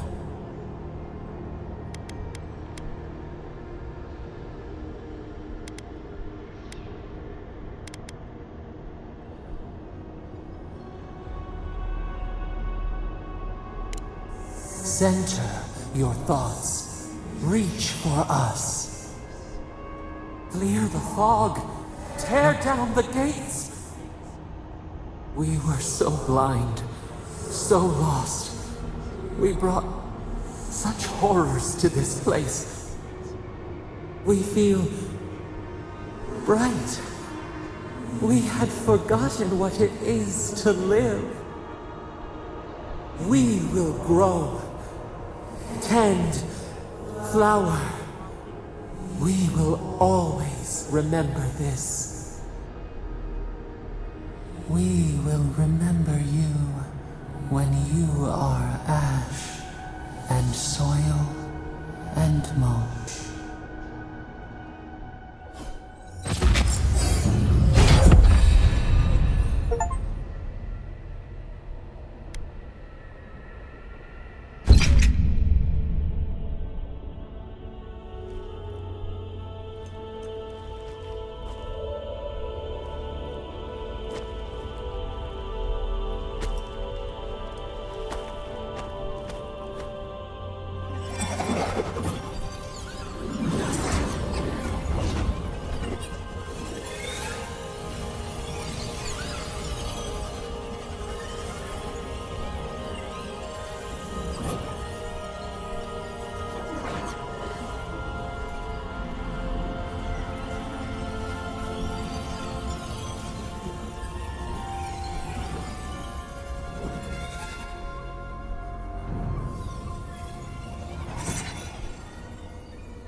Andra's depths. It's Paradis. Are we back in Dawnshore? Already? This is Sapadal's doing. I'm certain of it. No power in Aora could transport us so quickly, or so far.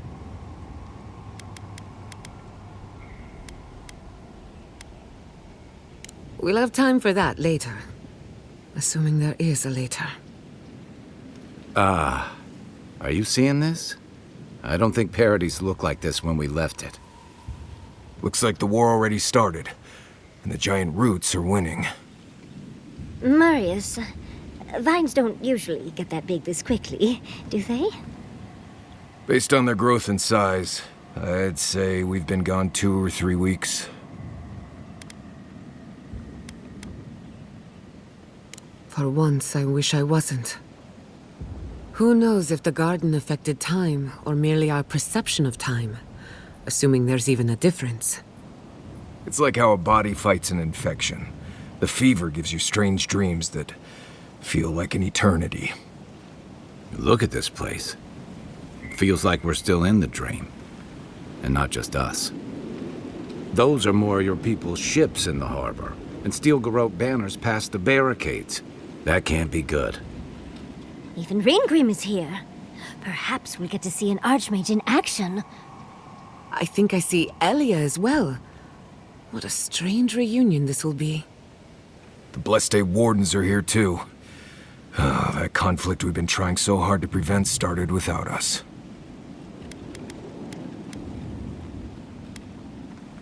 It's who strikes last that counts. The Steel Garrote have been itching for a fight this whole time. This would have happened with or without us. Before we go, what happened back there with the Dream Scourge and Sapadal? I'm not sure. That's good, right? It's a relief that the Dream Scourge won't be a problem. I only hope we can say the same about Sapadal. Time will tell, I suppose. After all this time, they're free. And the living land is free to heal. We've cured the land, and we've even freed a caged god. All in all, rather a successful day. You've saved the soul of the living lands. Now the survivors fight over its bones. We should take a look. See if we can get ahead of whatever storm is brewing down there. People seem to be gathering west of here. Whatever's happening, let's be a part of it.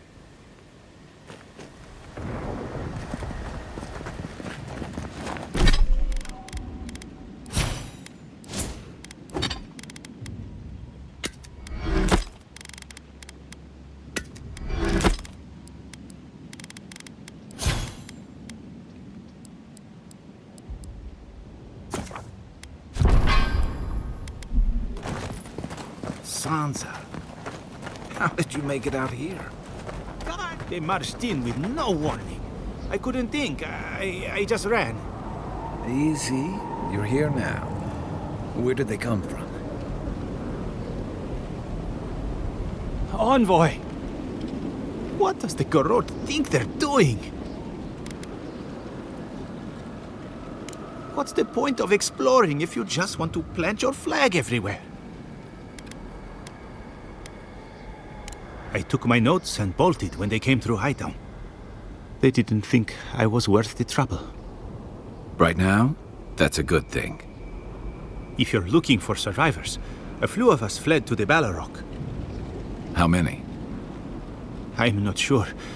I saw Sapiento. God, I hope they're not trapped in there. I am sorry I can't be more help.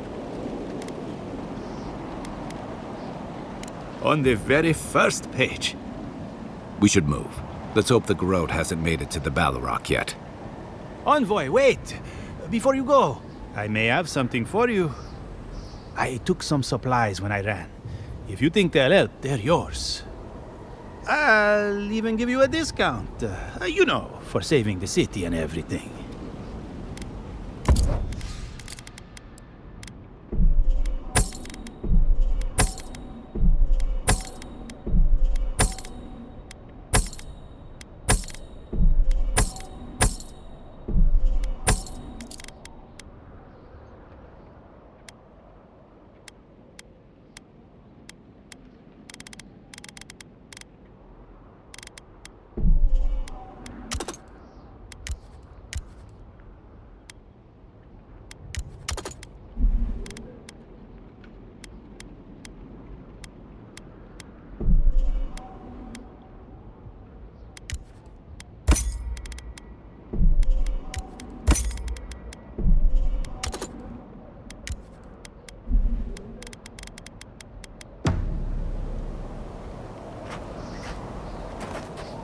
Things moved fast while we were in the garden. Snow? Why is there snow here? That's gotta be Ringgrim's work. I heard she made it snow in Shatterscar. Wow.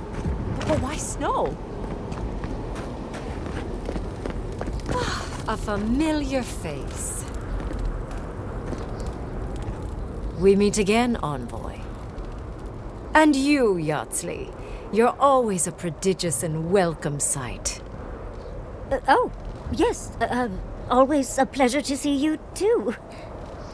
Paradis burns, thanks to Lodwyn and the Steel Garrote laying siege to it. But the Dream Scourge is gone. She must have come back to life. Again. I suppose we couldn't be lucky enough for her to stay dead. It's remarkable how hard you mortals fight for causes that'll be forgotten within centuries. Still, I do think the world has been irrevocably, if minimally, changed by your actions. Perhaps a new god being set loose on the world is certain to have consequences. Mostly, I'm curious about whether you think you've made the right choice. Ah, that mortal zeal. Always so fun. We will see if you're correct. I am interested in seeing the outcome of your story, Envoy. With luck, it won't end with you also on fire. Mortal comforts are so very adorable. All you desire are your base needs lavishly fulfilled. Goodbye, Envoy. And Yardsley, I do look forward to when all of this is done. I am eager to work with you. Oh, yes. We'll, discuss that later. The fighting has to stop.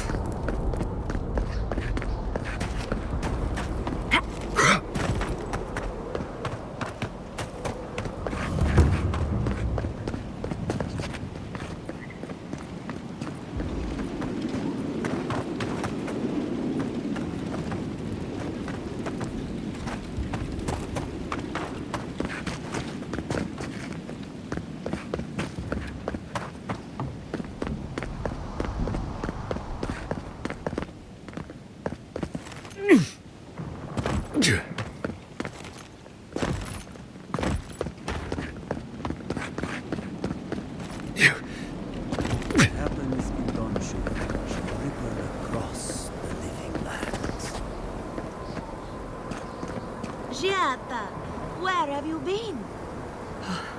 Where haven't I been? I journeyed to the heart of the living lands, where time held its breath, and dreams had more substance than reality. May I see it? Not if you value your life. Oh, Envoy. How good to see you here as we stand together at the brink of this historic event. I don't know if thank you is precisely what I want to say, but I am grateful to you for bringing Dolna's theft to light. Paradis burns from the torches of the Steel Garrote. The people of the living lands stand ready to defend their home. Yes, what happens in Paradis now will decide the fate of the Parkrunen after all. What's the plan if Paradis falls? We will find a way to persevere. We Parkrunen have a gift for surviving inhospitable conditions, and always have. Whatever the outcome of the upcoming battle, do not forget us.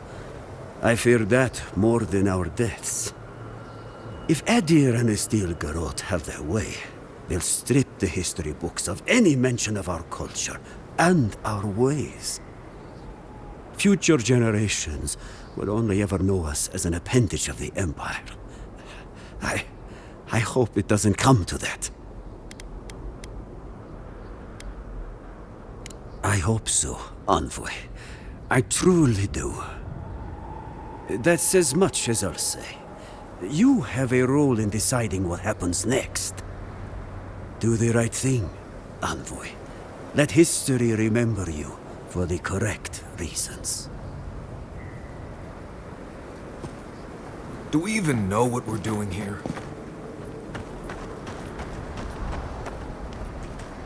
Envoy, I knew you'd show up eventually. How is Emerald Stair? More importantly, how are you? Thriving on both counts, I'm happy to report.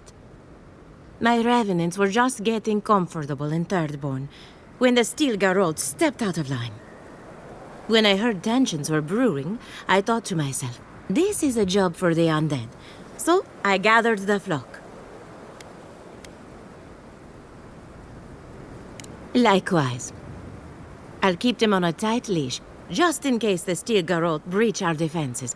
Better to have them and not need them.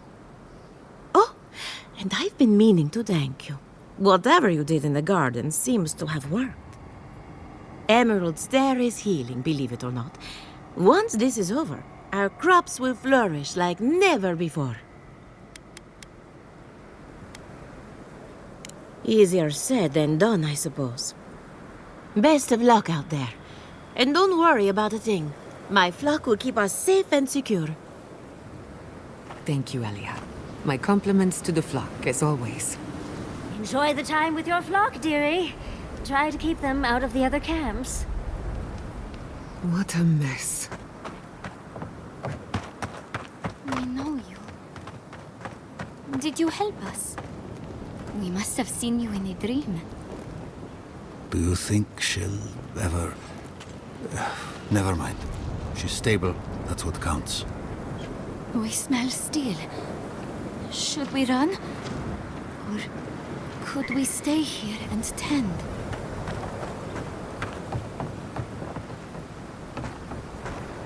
How's Casagrada? As prepared as he'll ever be. Who knows? Maybe all this will make a hero out of him. The Steel Garrote have hit hard and fast. We'll have to rely on subterfuge. I can do this. I have to do this.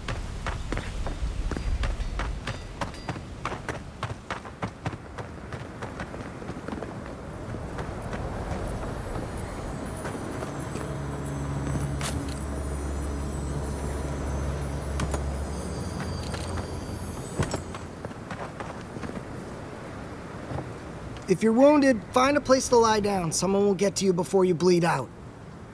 If I seem distracted, I apologize. I'm tending to the fallen, as you can see. Believe it or not, we have more than enough supplies. The Clavager knew this day might come. Unfortunately, my hands are full with the dying and the dead, and there's too many of both. If I don't get any sleep, I might be the next casualty.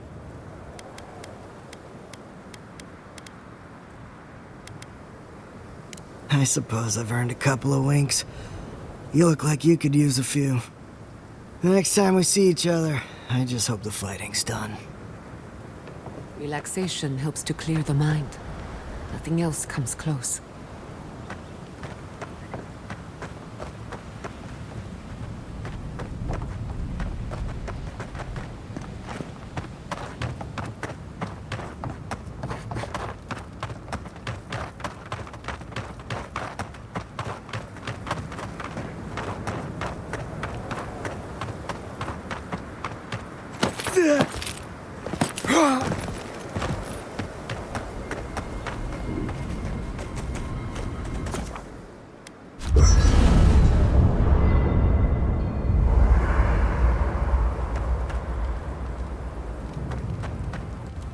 There you are, Envoy. You ready for this?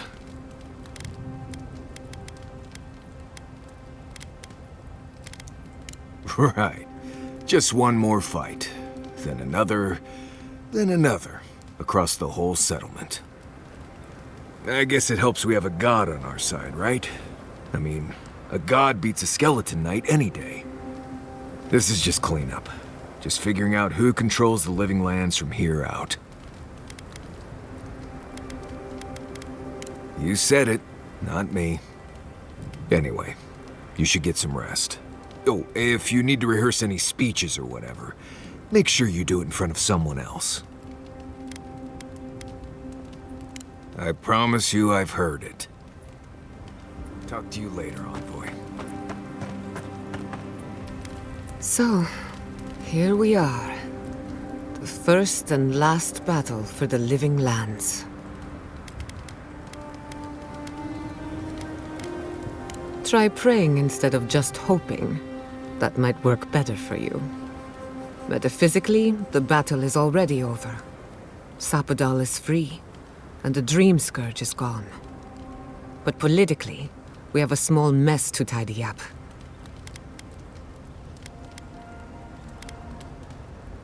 I intend to send a message to the Steel Garrote, and it won't be subtle. Anyway, who knows what tomorrow will bring, so let's be grateful for today. You've earned a little peace of mind. Get some rest then. Let me take the first watch. Besides, I need to tinker on the phantasmal focus. Make sure it's ready for war. Don't stay up too late. You too. We should take a moment to acknowledge what happened back there. You liberated the god of the living lands. Now they are unchained, free to do whatever they want. That's quite a gamble you made.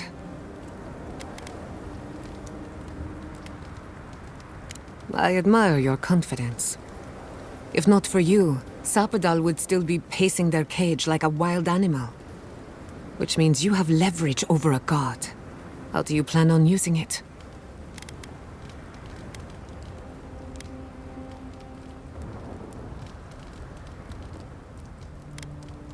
You're probably better off then. Sapadal's imprisonment shaped this island. Now that everything's changed, I'm curious what will happen. We cannot know if the living lands will normalize or destabilize as a result of our actions.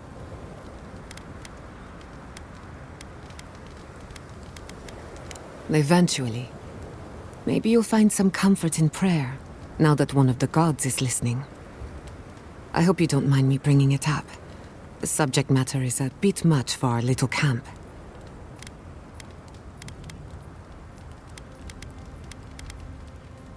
You're too kind. I want you to know this has been an unforgettable experience. Wherever we go from here, I'm grateful to have been a part of it. Until next time. Pleasant dreams. Do you know anyone from the Hand Occult? I know a lot of people, and just as many secrets. Why do you ask? I was wondering what they think of our situation. I'm not sure. They play their cards so close to the chest, it's hard to figure out what they want. Maybe they just want to see how it all plays out. Probably for the best. Getting the Hand involved is a good way to end up in an asylum. Right. You're gonna have to explain that one. You've never heard? The Hand Occult have secret asylums all over the world. That can't be true. When you stay too long, your face melts off like candle wax. Not a pretty sight from what I hear. She's not joking. The Hand Occult have a nasty habit of locking up those who know too much. Then why did you tell us all that? God, it's like you want my face to melt off.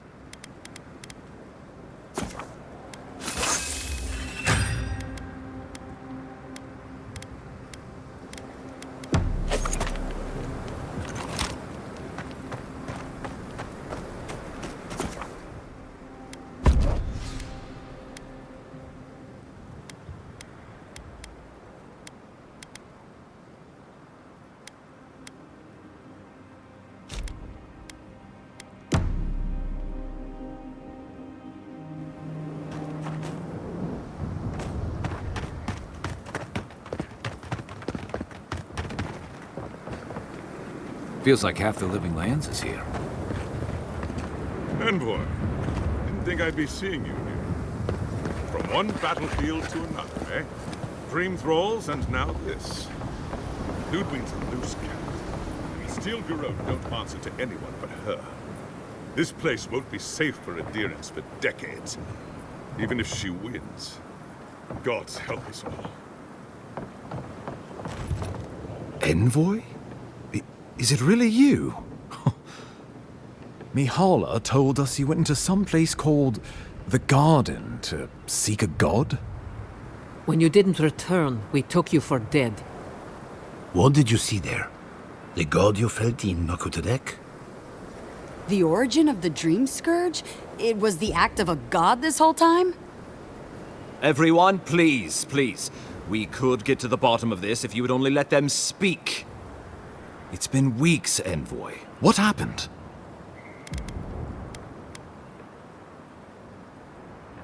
Sapadal was responsible for the Dream Scourge. Their rage, their confusion, their fear.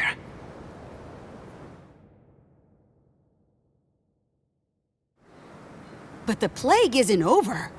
Dream Thralls still litter Shatterscarp. There won't be any new infections. We've put a stop to that for good.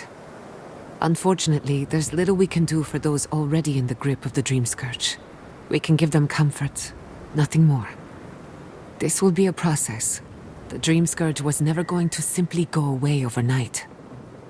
I suppose it stands to reason. I found that a quick fix is often anything but. What of this god, then? What does it mean that you freed them?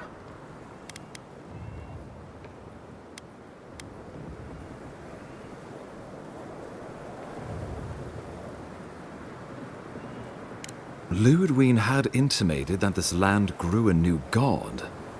But how can that be? Giada and I have some theories about the nature of the Adra in the Living Lands. I'd say we're past the point of theorizing. If the Adra here is a closed system, like a terrarium for our souls, then a gradual accumulation of essence could coalesce into a being in the beyond. Much like the formation of gemstones. All it takes is time and the right application of pressure. Wodka no doubt saw Sapadal as a threat to her authority. So, she killed the godless and imprisoned their god. I assume it is this god we have to thank for the roots tearing apart Paradis? They erupted from the earth the moment those bastards stood up their first siege tower. Naku Tedek was riven with those things, not to mention what they did to the land.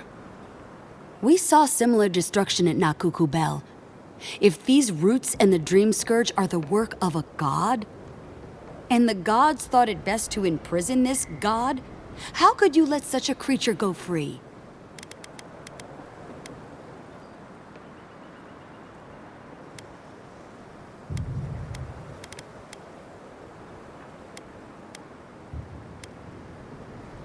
Altruism is fertile ground for folly, I've found. It was Adir's arrival that disturbed Sapadal. We'll have nothing to fear from this god once we expel you from our lands. Sapadal's power ravaged my people. I don't know that I can ever trust it. Keeping watch over Sapadal was a sacred task Nandru gave us when he left. For that reason alone, my wardens owe them their allegiance. Well, whatever happens, I suppose we can't put the godling back in the bottle now. But come, we have more pressing matters to attend to. The Steel Garrote have attacked Paradis. Inquisitor Lodwyn has already joined the battle. She must have traveled like the wind to get here so fast. You did. I kicked her corpse when you weren't looking. Just to be sure. Well, she's seen better days, but you wouldn't know it judging by how she fights. Lodwyn's plowed through the militia like a knife through warm butter. All right, let's keep the similes to ourselves. Regrettably, she's not in the business of making exceptions for people she deems oathbreaker. So long as her passion for Wodika lives, so too will her spirit. Then we destroy her faith, and the rest of her will follow. I have a theory about this. Let's talk at camp if you want to hear it. But I think we can kill her. Oh, good. That'll be easy. It is not, I think, impossible. Well, you might not believe me, but I didn't want any of this to happen. It was Lodwyn who called for the attack. I didn't hear an answer, Ambassador. She and her Steel Garrote laid siege to the city shortly after you beat her to the garden.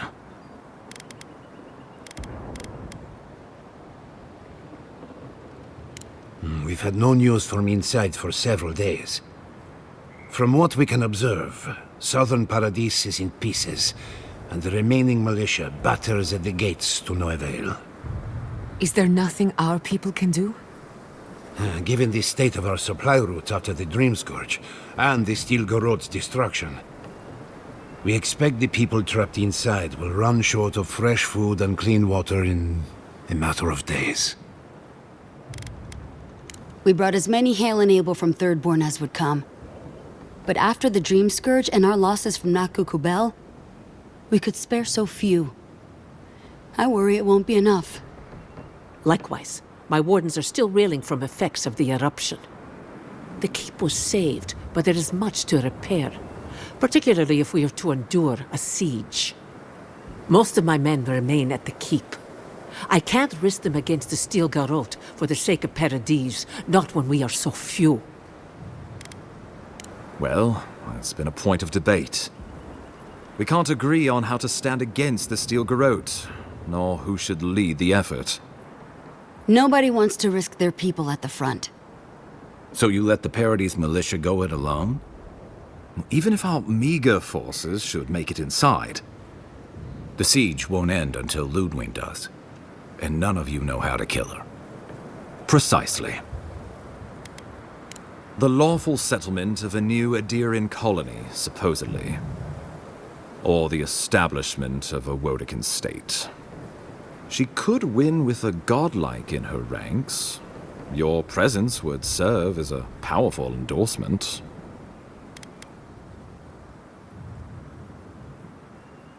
I suspect that's rather the point. If they don't believe in the strength of her convictions, she'll show them.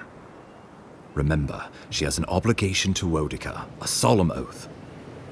And neither the Steel Garrote nor the Queen that was look kindly upon oathbreakers. Because a victory here would discourage resistance elsewhere. The better question is, why didn't you stop her? Excuse me? She's a 7-foot-tall skeleton powered by her devotion to the goddess of retribution. This isn't my fault. Sure. Just blame the dead woman. Very mature. Who else should I blame exactly? Our envoy, perhaps? For not stopping Lodwyn and the Tusks? You could start with blaming your own incompetence. Lodwyn's the muscle. I'm merely the personality. What was I supposed to do? Frown her into submission? What good are you as a diplomat if you can't even keep your own beast under control?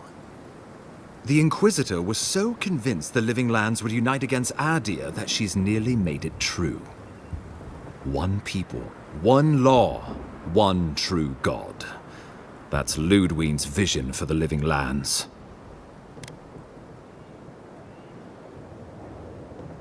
That's what Lodwyn thinks. Adir doesn't revere Woedica as fervently as it once did. Worship of Mogrin, Berith, even Aethys has gained a foothold. Many no longer trust that the gods are listening. Some question whether they guide the wheel at all. The Empire lost its foothold in the Eastern Reach. The well-bred avoid child-rearing in pursuit of cosmopolitan pleasures. The Church is weak against them. In a world of soul against soul, Lodwyn believes we have lost ours. The Empire must change, or it will die.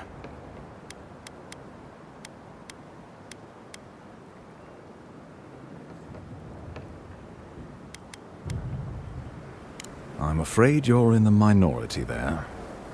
You and I both know she is not the only one in the Empire who feels this way. Even the Emperor can see, in some sense, that she's right. Why else would we be here?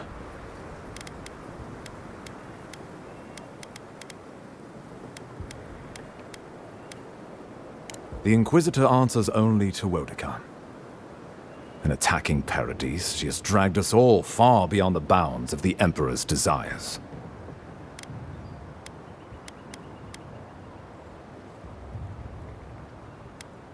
What passes between Lodwyn and her men, or between Lodwyn and the Emperor, for that matter, is not my affair. But if I had to guess, this was the alternative. Your empire is doing what it does best. Stamping out dissent until surrender is the only option. Your republics are hardly any different. Their intentions in the Deadfire were certainly not pure. As you say, we left the republics for a reason. Oh, I can't wait to see how you weasel out of this one. I know it will. We are leading by example, returning order and dignity to Paradis in the wake of the Clavager's death. We will do the same to the frontier, given the chance. Where was order and dignity when the Steel Garrote attacked my home? My administration had nothing to do with that, as I know you know. Adiran rule and rule by the Steel Garrote would be markedly different beasts. Spoken like a fucking diplomat. Splitting hairs when it all comes from the same head. Order and dignity. That's what you think we're missing? Bastards! All of you! You will take it all, whether the chance is given to you or not.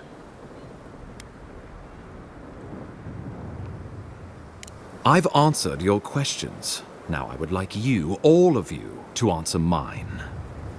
Lodwyn has sent a message to the Emperor informing him of her attack. He will send advisors and reinforcements swiftly in response. What will his representatives find when they arrive? A new colony? A budding grave room? Before you face Lodwyn, you should know what you're fighting for. All of you must decide, together. But whatever you decide, understand, the days of the frontier are done. Adir will come. Indeed, we are already here.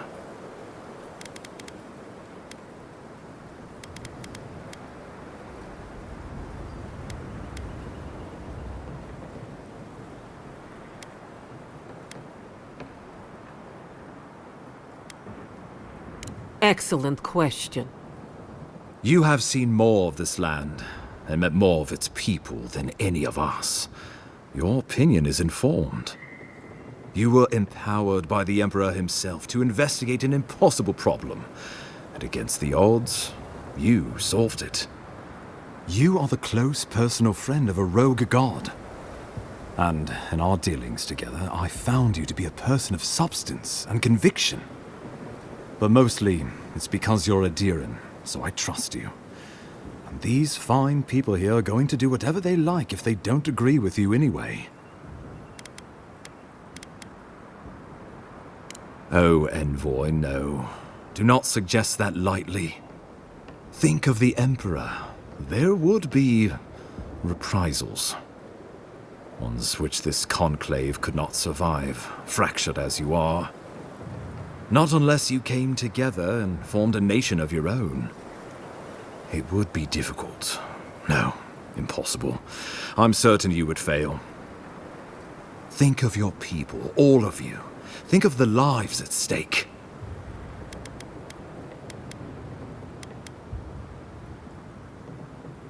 Though I'm hardly eager to work with any of you, I like the idea of twisting beneath Adir's boot heel even less. So long as the Wardens can continue our vigil, I'm open to uniting, if you are. It's a nice idea, but consider the costs. If we walk away from a relationship with Adir, we're leaving a lot of trade on the table.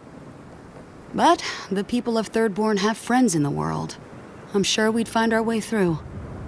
With the Envoy's support, we'd have a god in our pocket. What could the Empire do to stop us?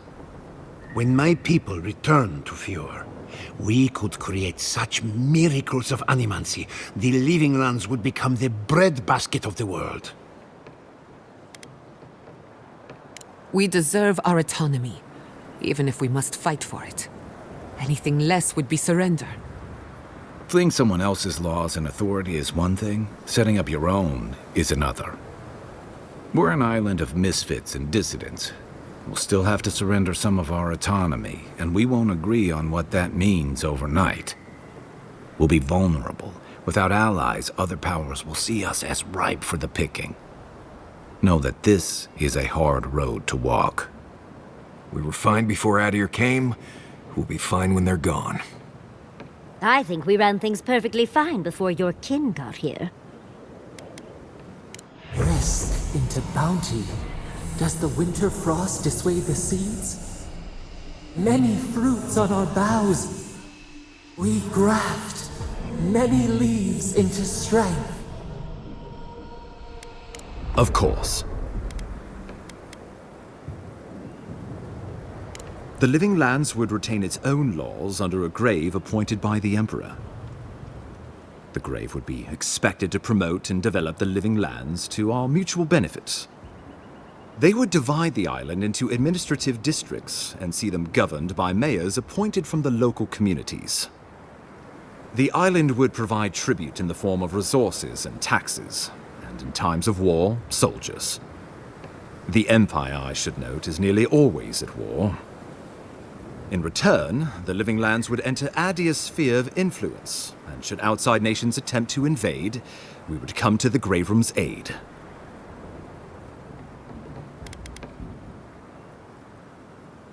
Naturally, that would be the Emperor's decision. But I suspect he would choose you. Only the strong survive the frontier. I used to believe that was Lodwyn.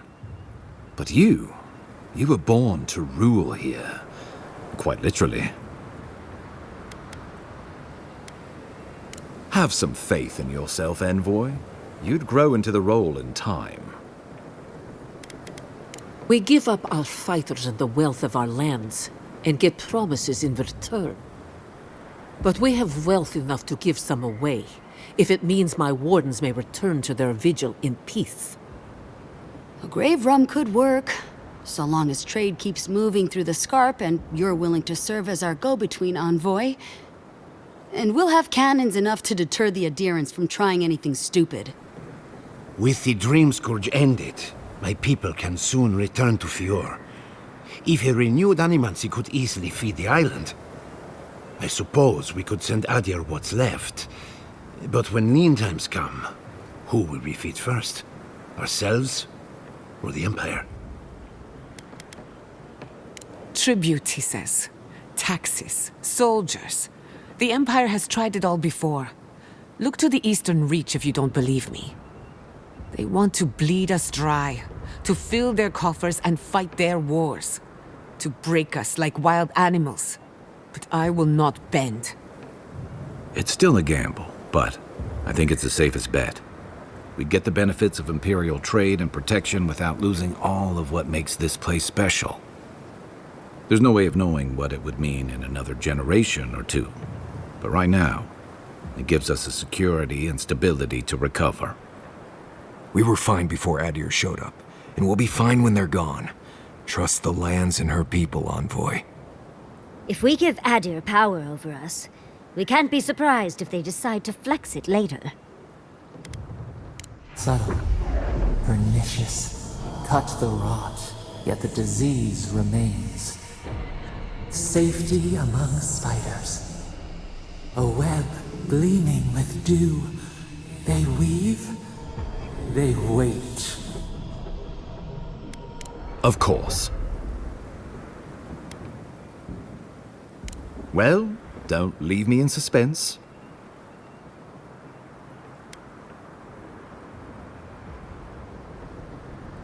Oh, gods have mercy. Solus and her wardens stand vigil with the Living Lands.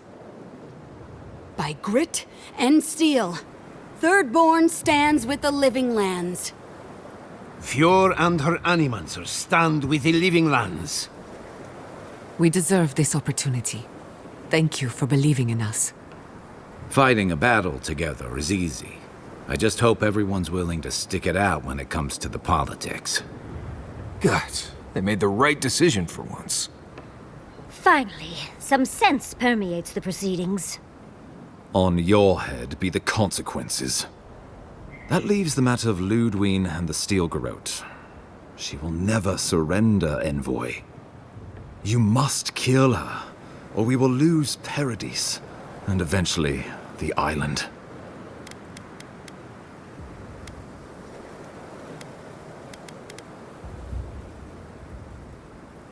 The Living Lands will never be free until we break the chain around our necks. Lodwyn must die her final death. She better say her goodbyes while she can. I'm proud to fight at your side, Envoy. One last time. Let's get to work then. We've got a walking corpse to bury. The Paradis militia will be at your back. Give her no quarter. The future waits for you. Thank you for deserving it.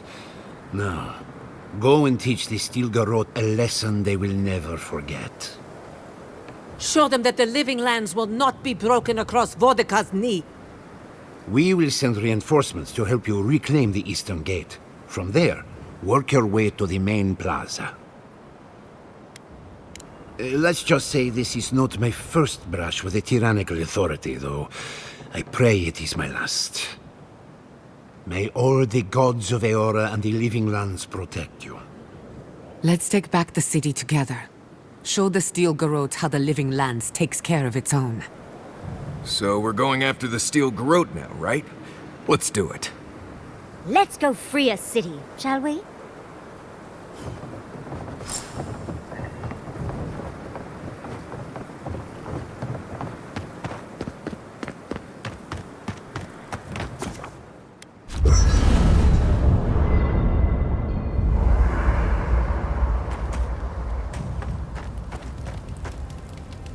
Can't sleep?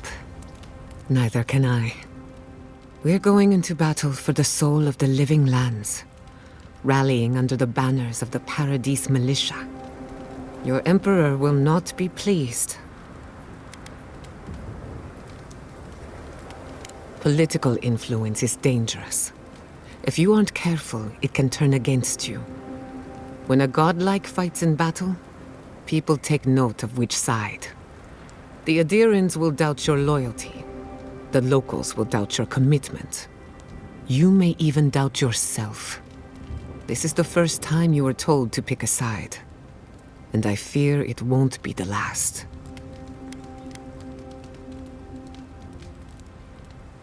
All we ask in return is that you do the same for us. From what I understand, your ambassador is very persuasive, very powerful, and very accustomed to getting his way. For a politician like him, losing a battle is not a defeat. It's an opportunity. When he promises you the world, don't listen. He'll fill your head with lies if you let him.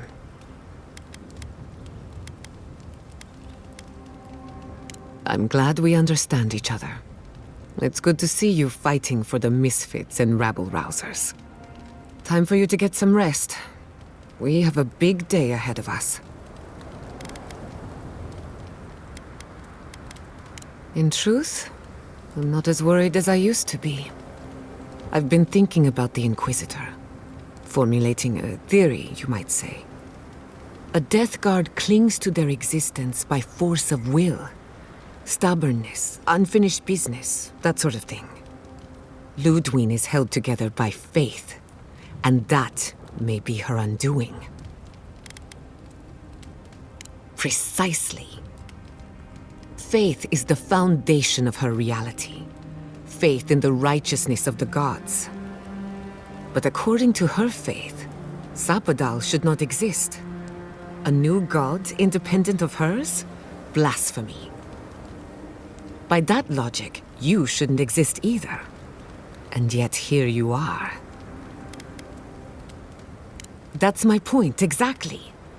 I think you already have. You are the godlike of a heretical god, a contradiction to her reality. Can you imagine how much she needs you to die? Her entire worldview depends on it. Who knows? Maybe that uncertainty is enough to make her mortal again. Or maybe not. I'm just theorizing as I go. Whatever happens, I want to see it for myself. For the research. When I agreed to travel with you, I didn't think I'd find myself at the center of a political upheaval. So imagine my surprise when you gave the living lands a chance to unite, to prove itself, and to stand tall before its enemies. Granted, it was an uphill climb. The Dream Scourge exposed our weaknesses, our vulnerabilities. But thanks to our struggle, the island finally knows itself. Now we can decide who we want to become. I can't wait to see what we do with that freedom. Agreed. We've fought hard just to defend what's ours. But to answer your question, the future looks bright for a change. Until next time. You should get some sleep. Big day coming up. Right. Things feel different now. Wrong, somehow. I've been in a lot of dangerous situations, but it's always been a fight to survive. It's just a fight. Putting my life on the line for someone else's cause. It's the opposite of survival. It's foolishness.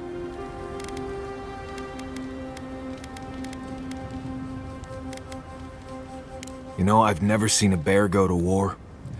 They fight for survival, not for causes. We're about to go out there and risk our lives for, what? A concept of how things ought to be? We might die, all to determine who sleeps in the nicest house in Paradis until the island decides it's time for a change. It's fine, really. But it's some blessed day Sokka when you think about it.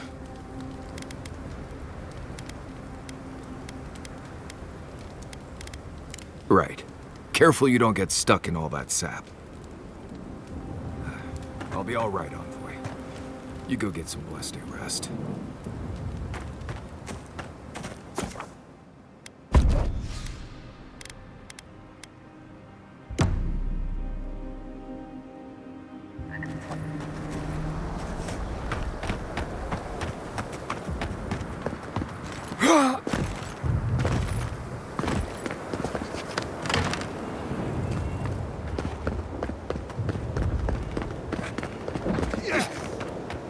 The ogre has been an absolute menace to the Steel Garrote. I mean good. If anyone deserves to be menaced, it's them. But keep your voice down, will you? I don't want him to realize I'm here and introduce me to his club. Oh, it's you again. Do you follow trouble around, or is it vice versa? What are you doing here? Do you want something? You know that ogre? Well, I can't tell who that's a harsher indictment of, you or him. Not who I'd pick to be friends with, but beggars can't be choosers, can they? No offense to Paradis, but I think I'm ready to go home now.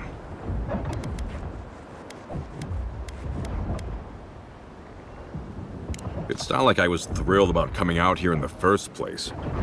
Folks seem to think that as a Tirannui, it was my duty to fight. I disagreed, but I was overruled. Well, seems like you're busy, and I've really got to get back to hiding, so... Good luck, Envoy. If you need me, please don't.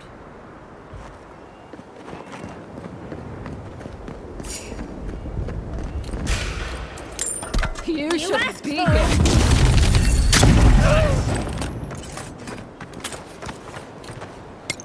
That's Take done? a moment, people. Who's hungry?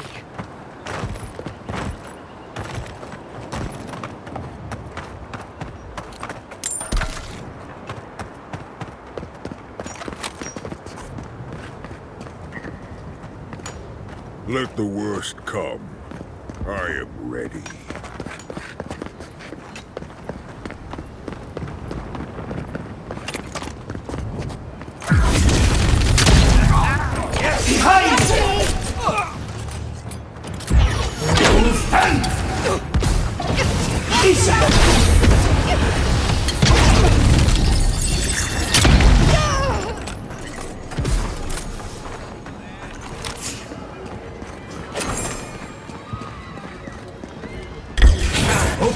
Here we go.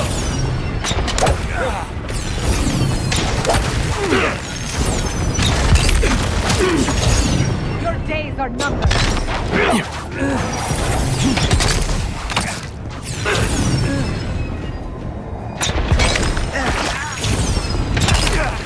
You're going to regret this.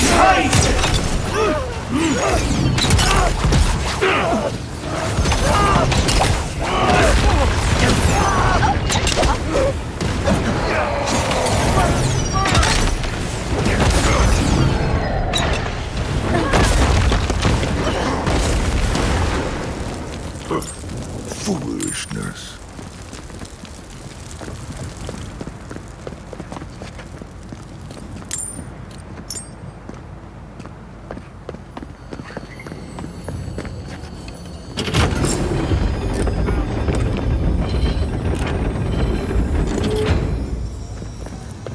souls. Get off me! Here they come. Behind! Let me up!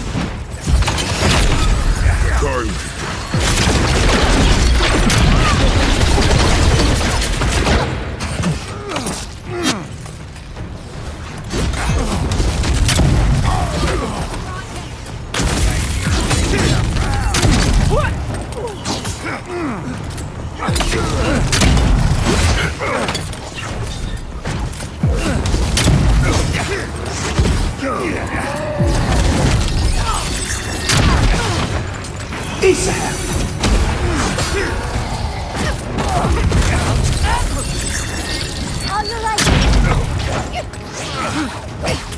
Stare in the eye!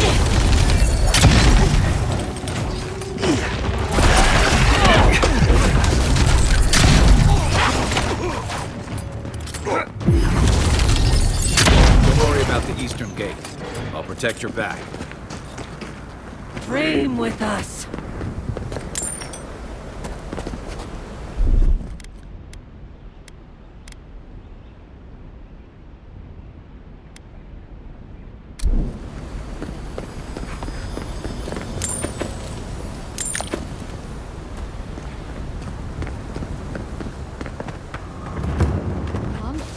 What are you doing? I thought you left town weeks ago.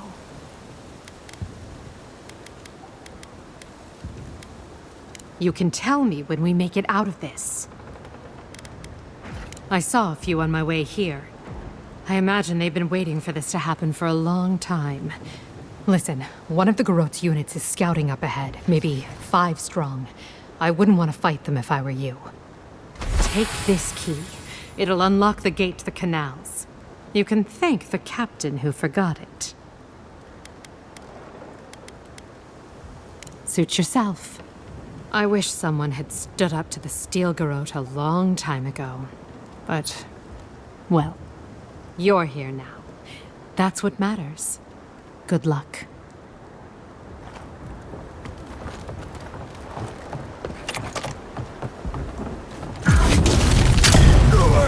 After them!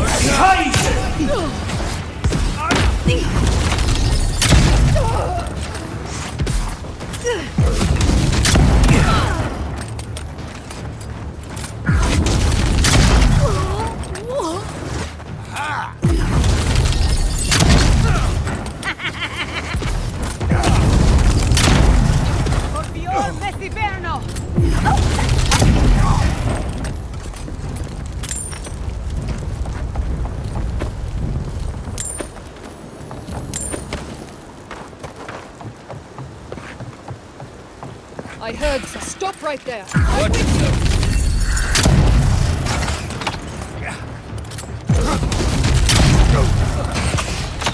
Behind!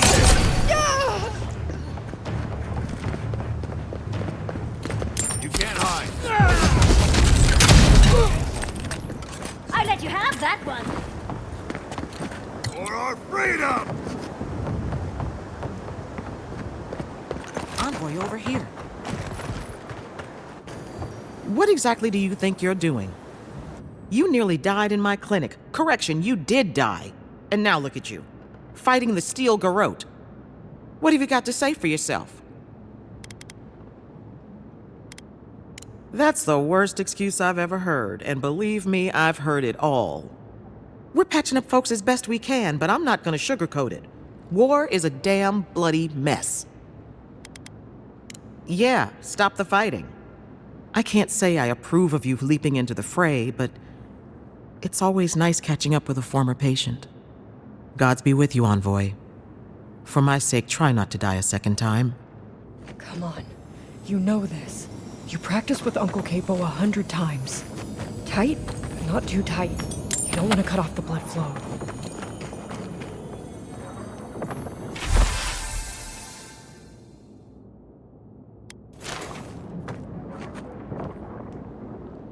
Envoy, it's good to see you fighting on the right side of history.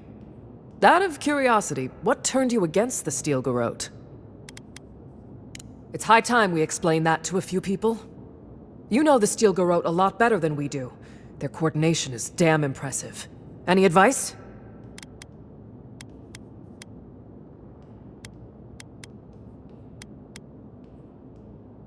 Not a bad idea.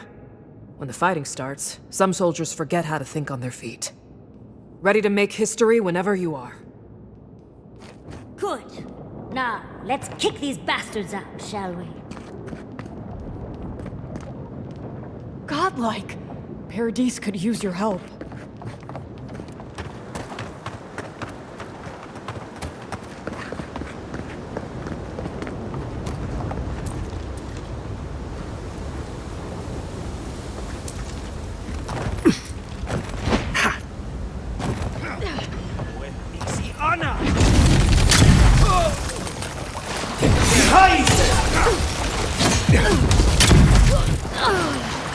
Your days are numbered.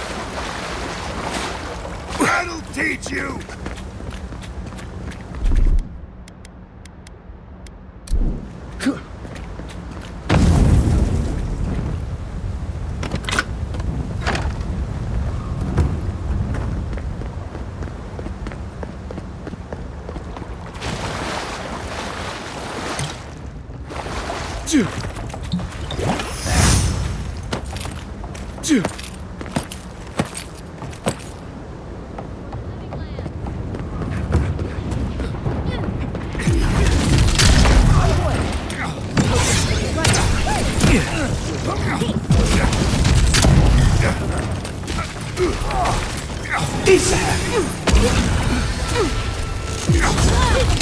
Invaders in the garden!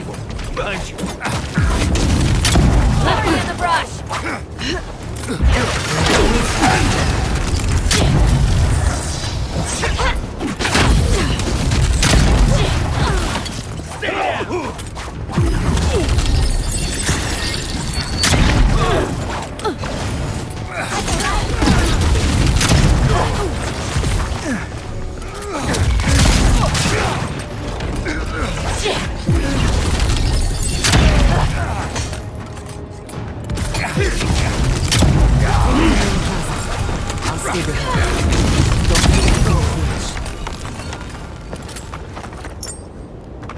For our freedom!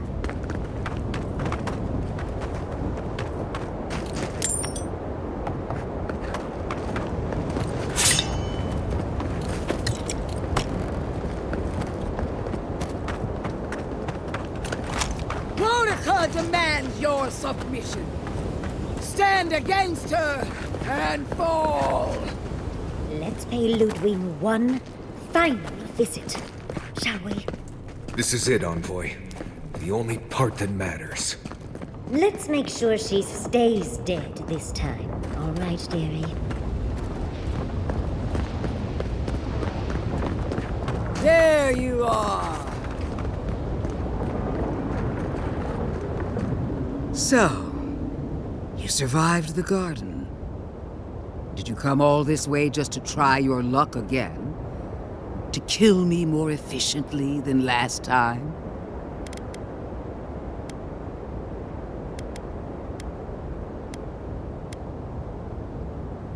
So you say. But you can't kill me in a way that hasn't been tried already. Look around, Envoy. Heelguard should have listened. He tried to bring order through compromise. He failed. Order is meant to be imposed by a stern, guiding hand. Her order wields sharp steel. She must set down her blade. Don't insult my intelligence or my commitment to the cause. Treaties can be burned. The hands which shook over whatever deal you struck can be lopped off at the wrist. Right. If she starts lopping off hands, I'm just going to attack her. Sound good? As for you, Sapadal's chains are broken, which means your soul is in their grasp. I don't know how deeply you've been compromised, Envoy. And if I don't know, then I cannot suffer you to live.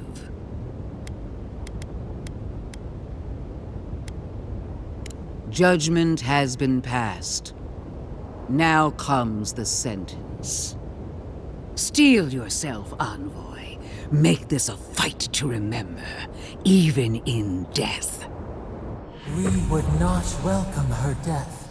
There is still ample shade for her beneath our tree.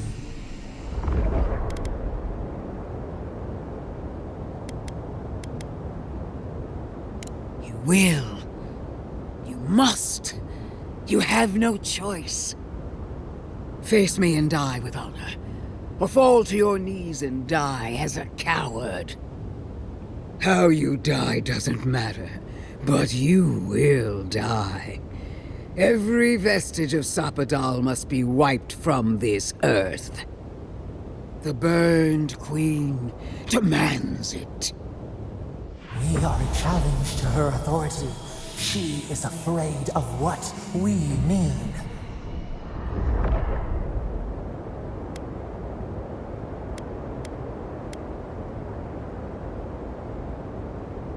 Blasphemy.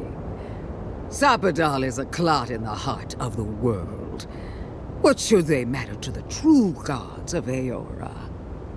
Your god will meet their end just as soon as I'm through with you. Hear me, Envoy. I am the avatar of the Burned Queen, the goddess of retribution. I am her sword arm, her will in the world. And so long as I can fight, I will be her champion. But she fails, and fails, and fails her god. How long until Wodica finds a new avatar?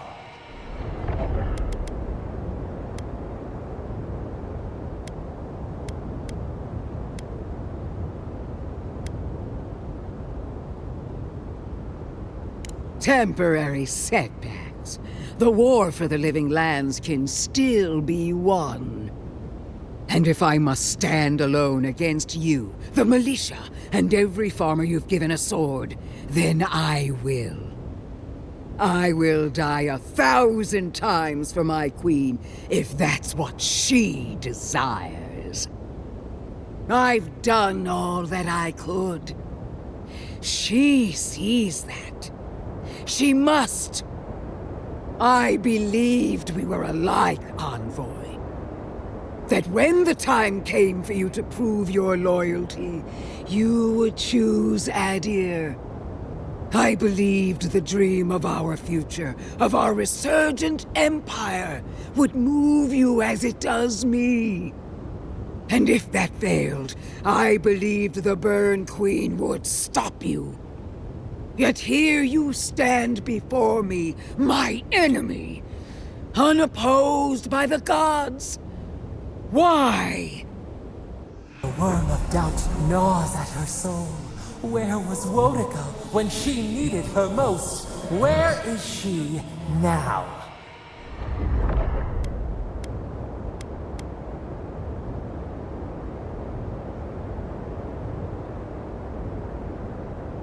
No!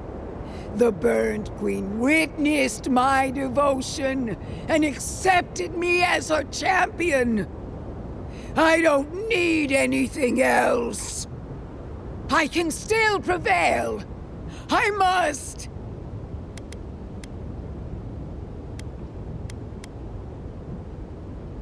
I feel her fire in me. I know I do. Do you? Wodica, my lady! Where are you? No answer.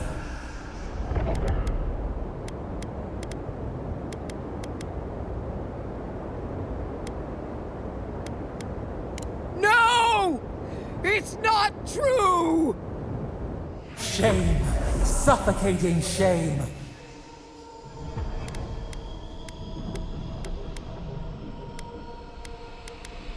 Stop! I can't! No! No! No! Look at me! Wodica!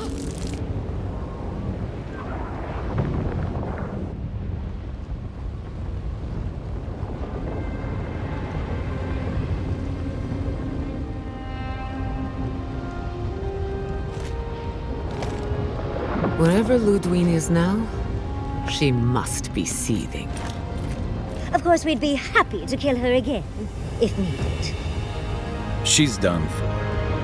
But we're not. Whatever's next, we'll face it. Together. Gods, you're all gonna make me sick. But carry on. Unraveled at last. We no longer feel her wire against our flesh. We are free always. We are free forever.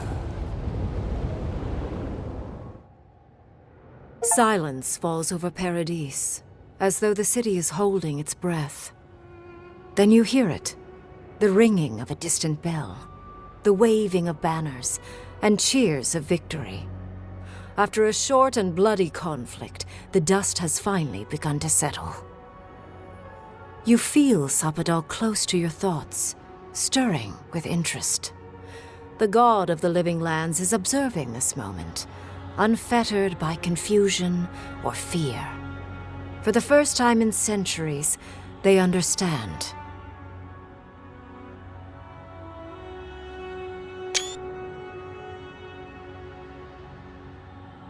The Paradis militia rallies to you, the outsider who defended them in their hour of need.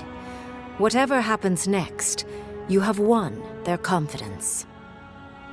You take a moment to reflect on the calm. Not so long ago, you arrived at these shores on a simple errand, which turned out to be anything but simple. The dream scourge is over, and the island has been cleansed of plague. A time of healing and mourning follows. People look to you for answers about the source of the affliction. You tell them the truth, how the plague came from a power beyond mortal understanding, and how it is finally at peace.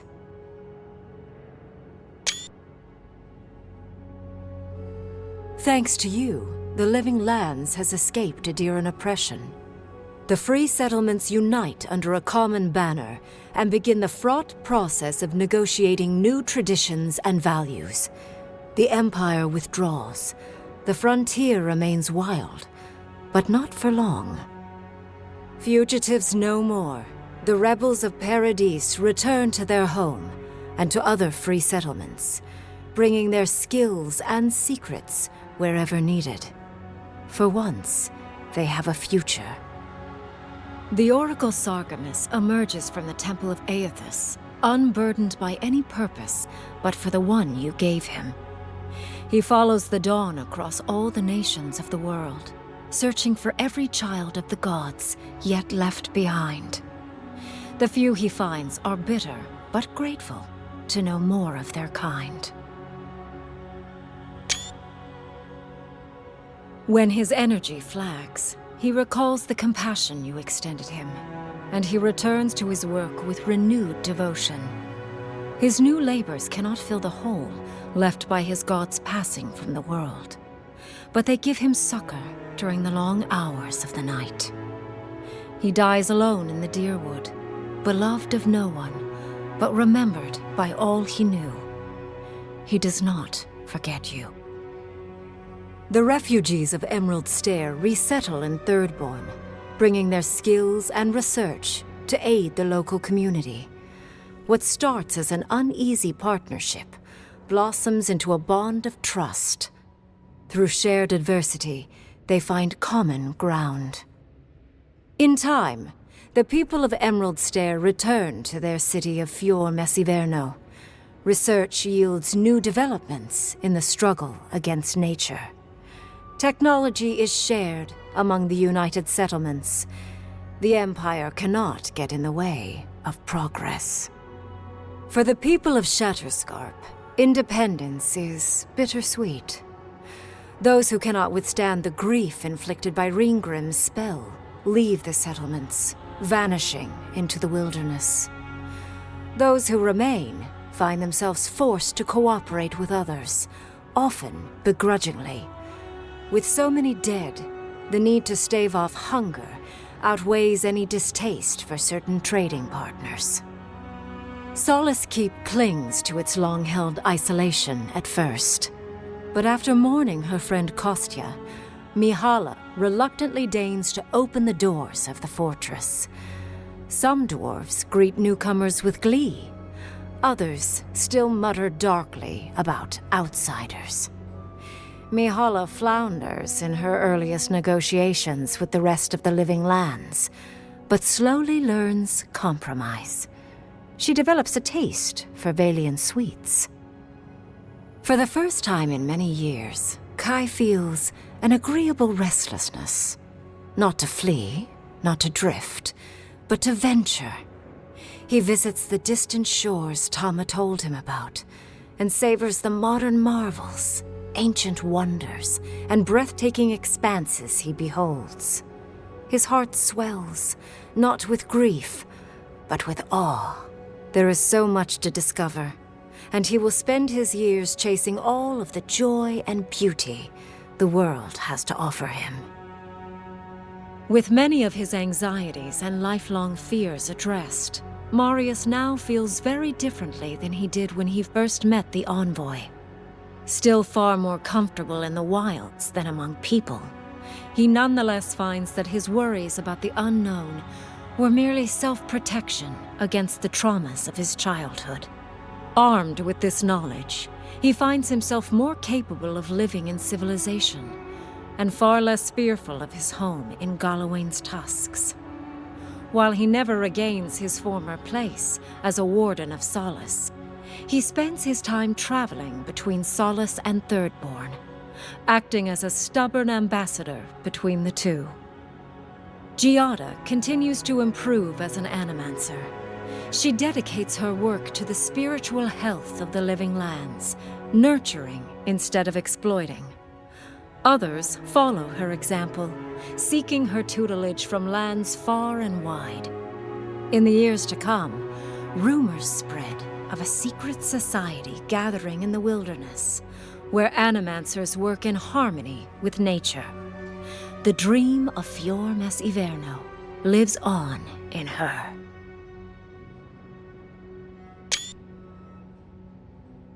In a past life, Yatsley was given a task: protect the history and knowledge of the godless.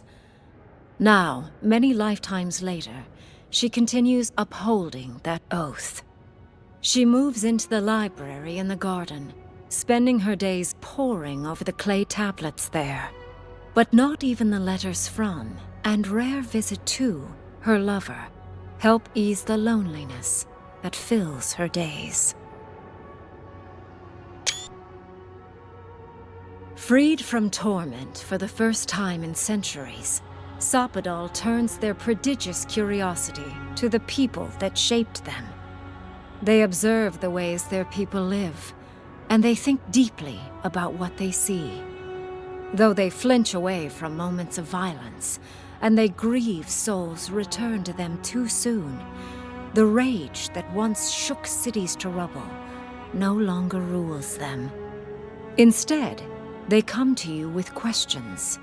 They want to understand. After a time, they begin tentatively to garden.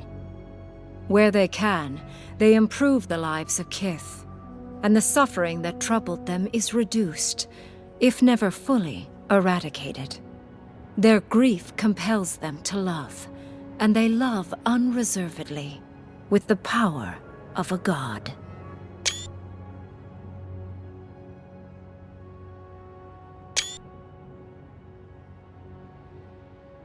Sapadal pours a fragment of their power into the statue they claimed from the temple of Aethys. Newly embodied, they roam the living lands and learn to experience the world as Kith do. Their first attempts at locomotion are clumsy, and a stand of innocent trees is violently returned to the wheel. But as their confidence grows, so does their grace. Soon, they are bounding across the plains of eastern Dawnshore, leaping the river gorge in Emerald Stair, scaling the shark's teeth of Shatterscarp, and fearlessly wading into the Tusk's acid sea. When they break, they come to you to put them back together. And in time, they learn to fix themselves.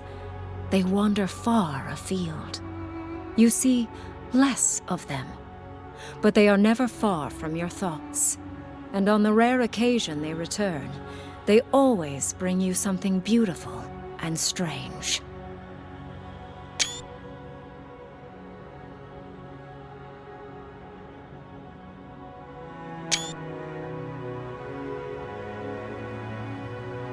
The sounds of celebration pull you out of reverie. Many are waiting to greet you with open arms. You take a moment to catch your breath and savor it, because everything is about to change.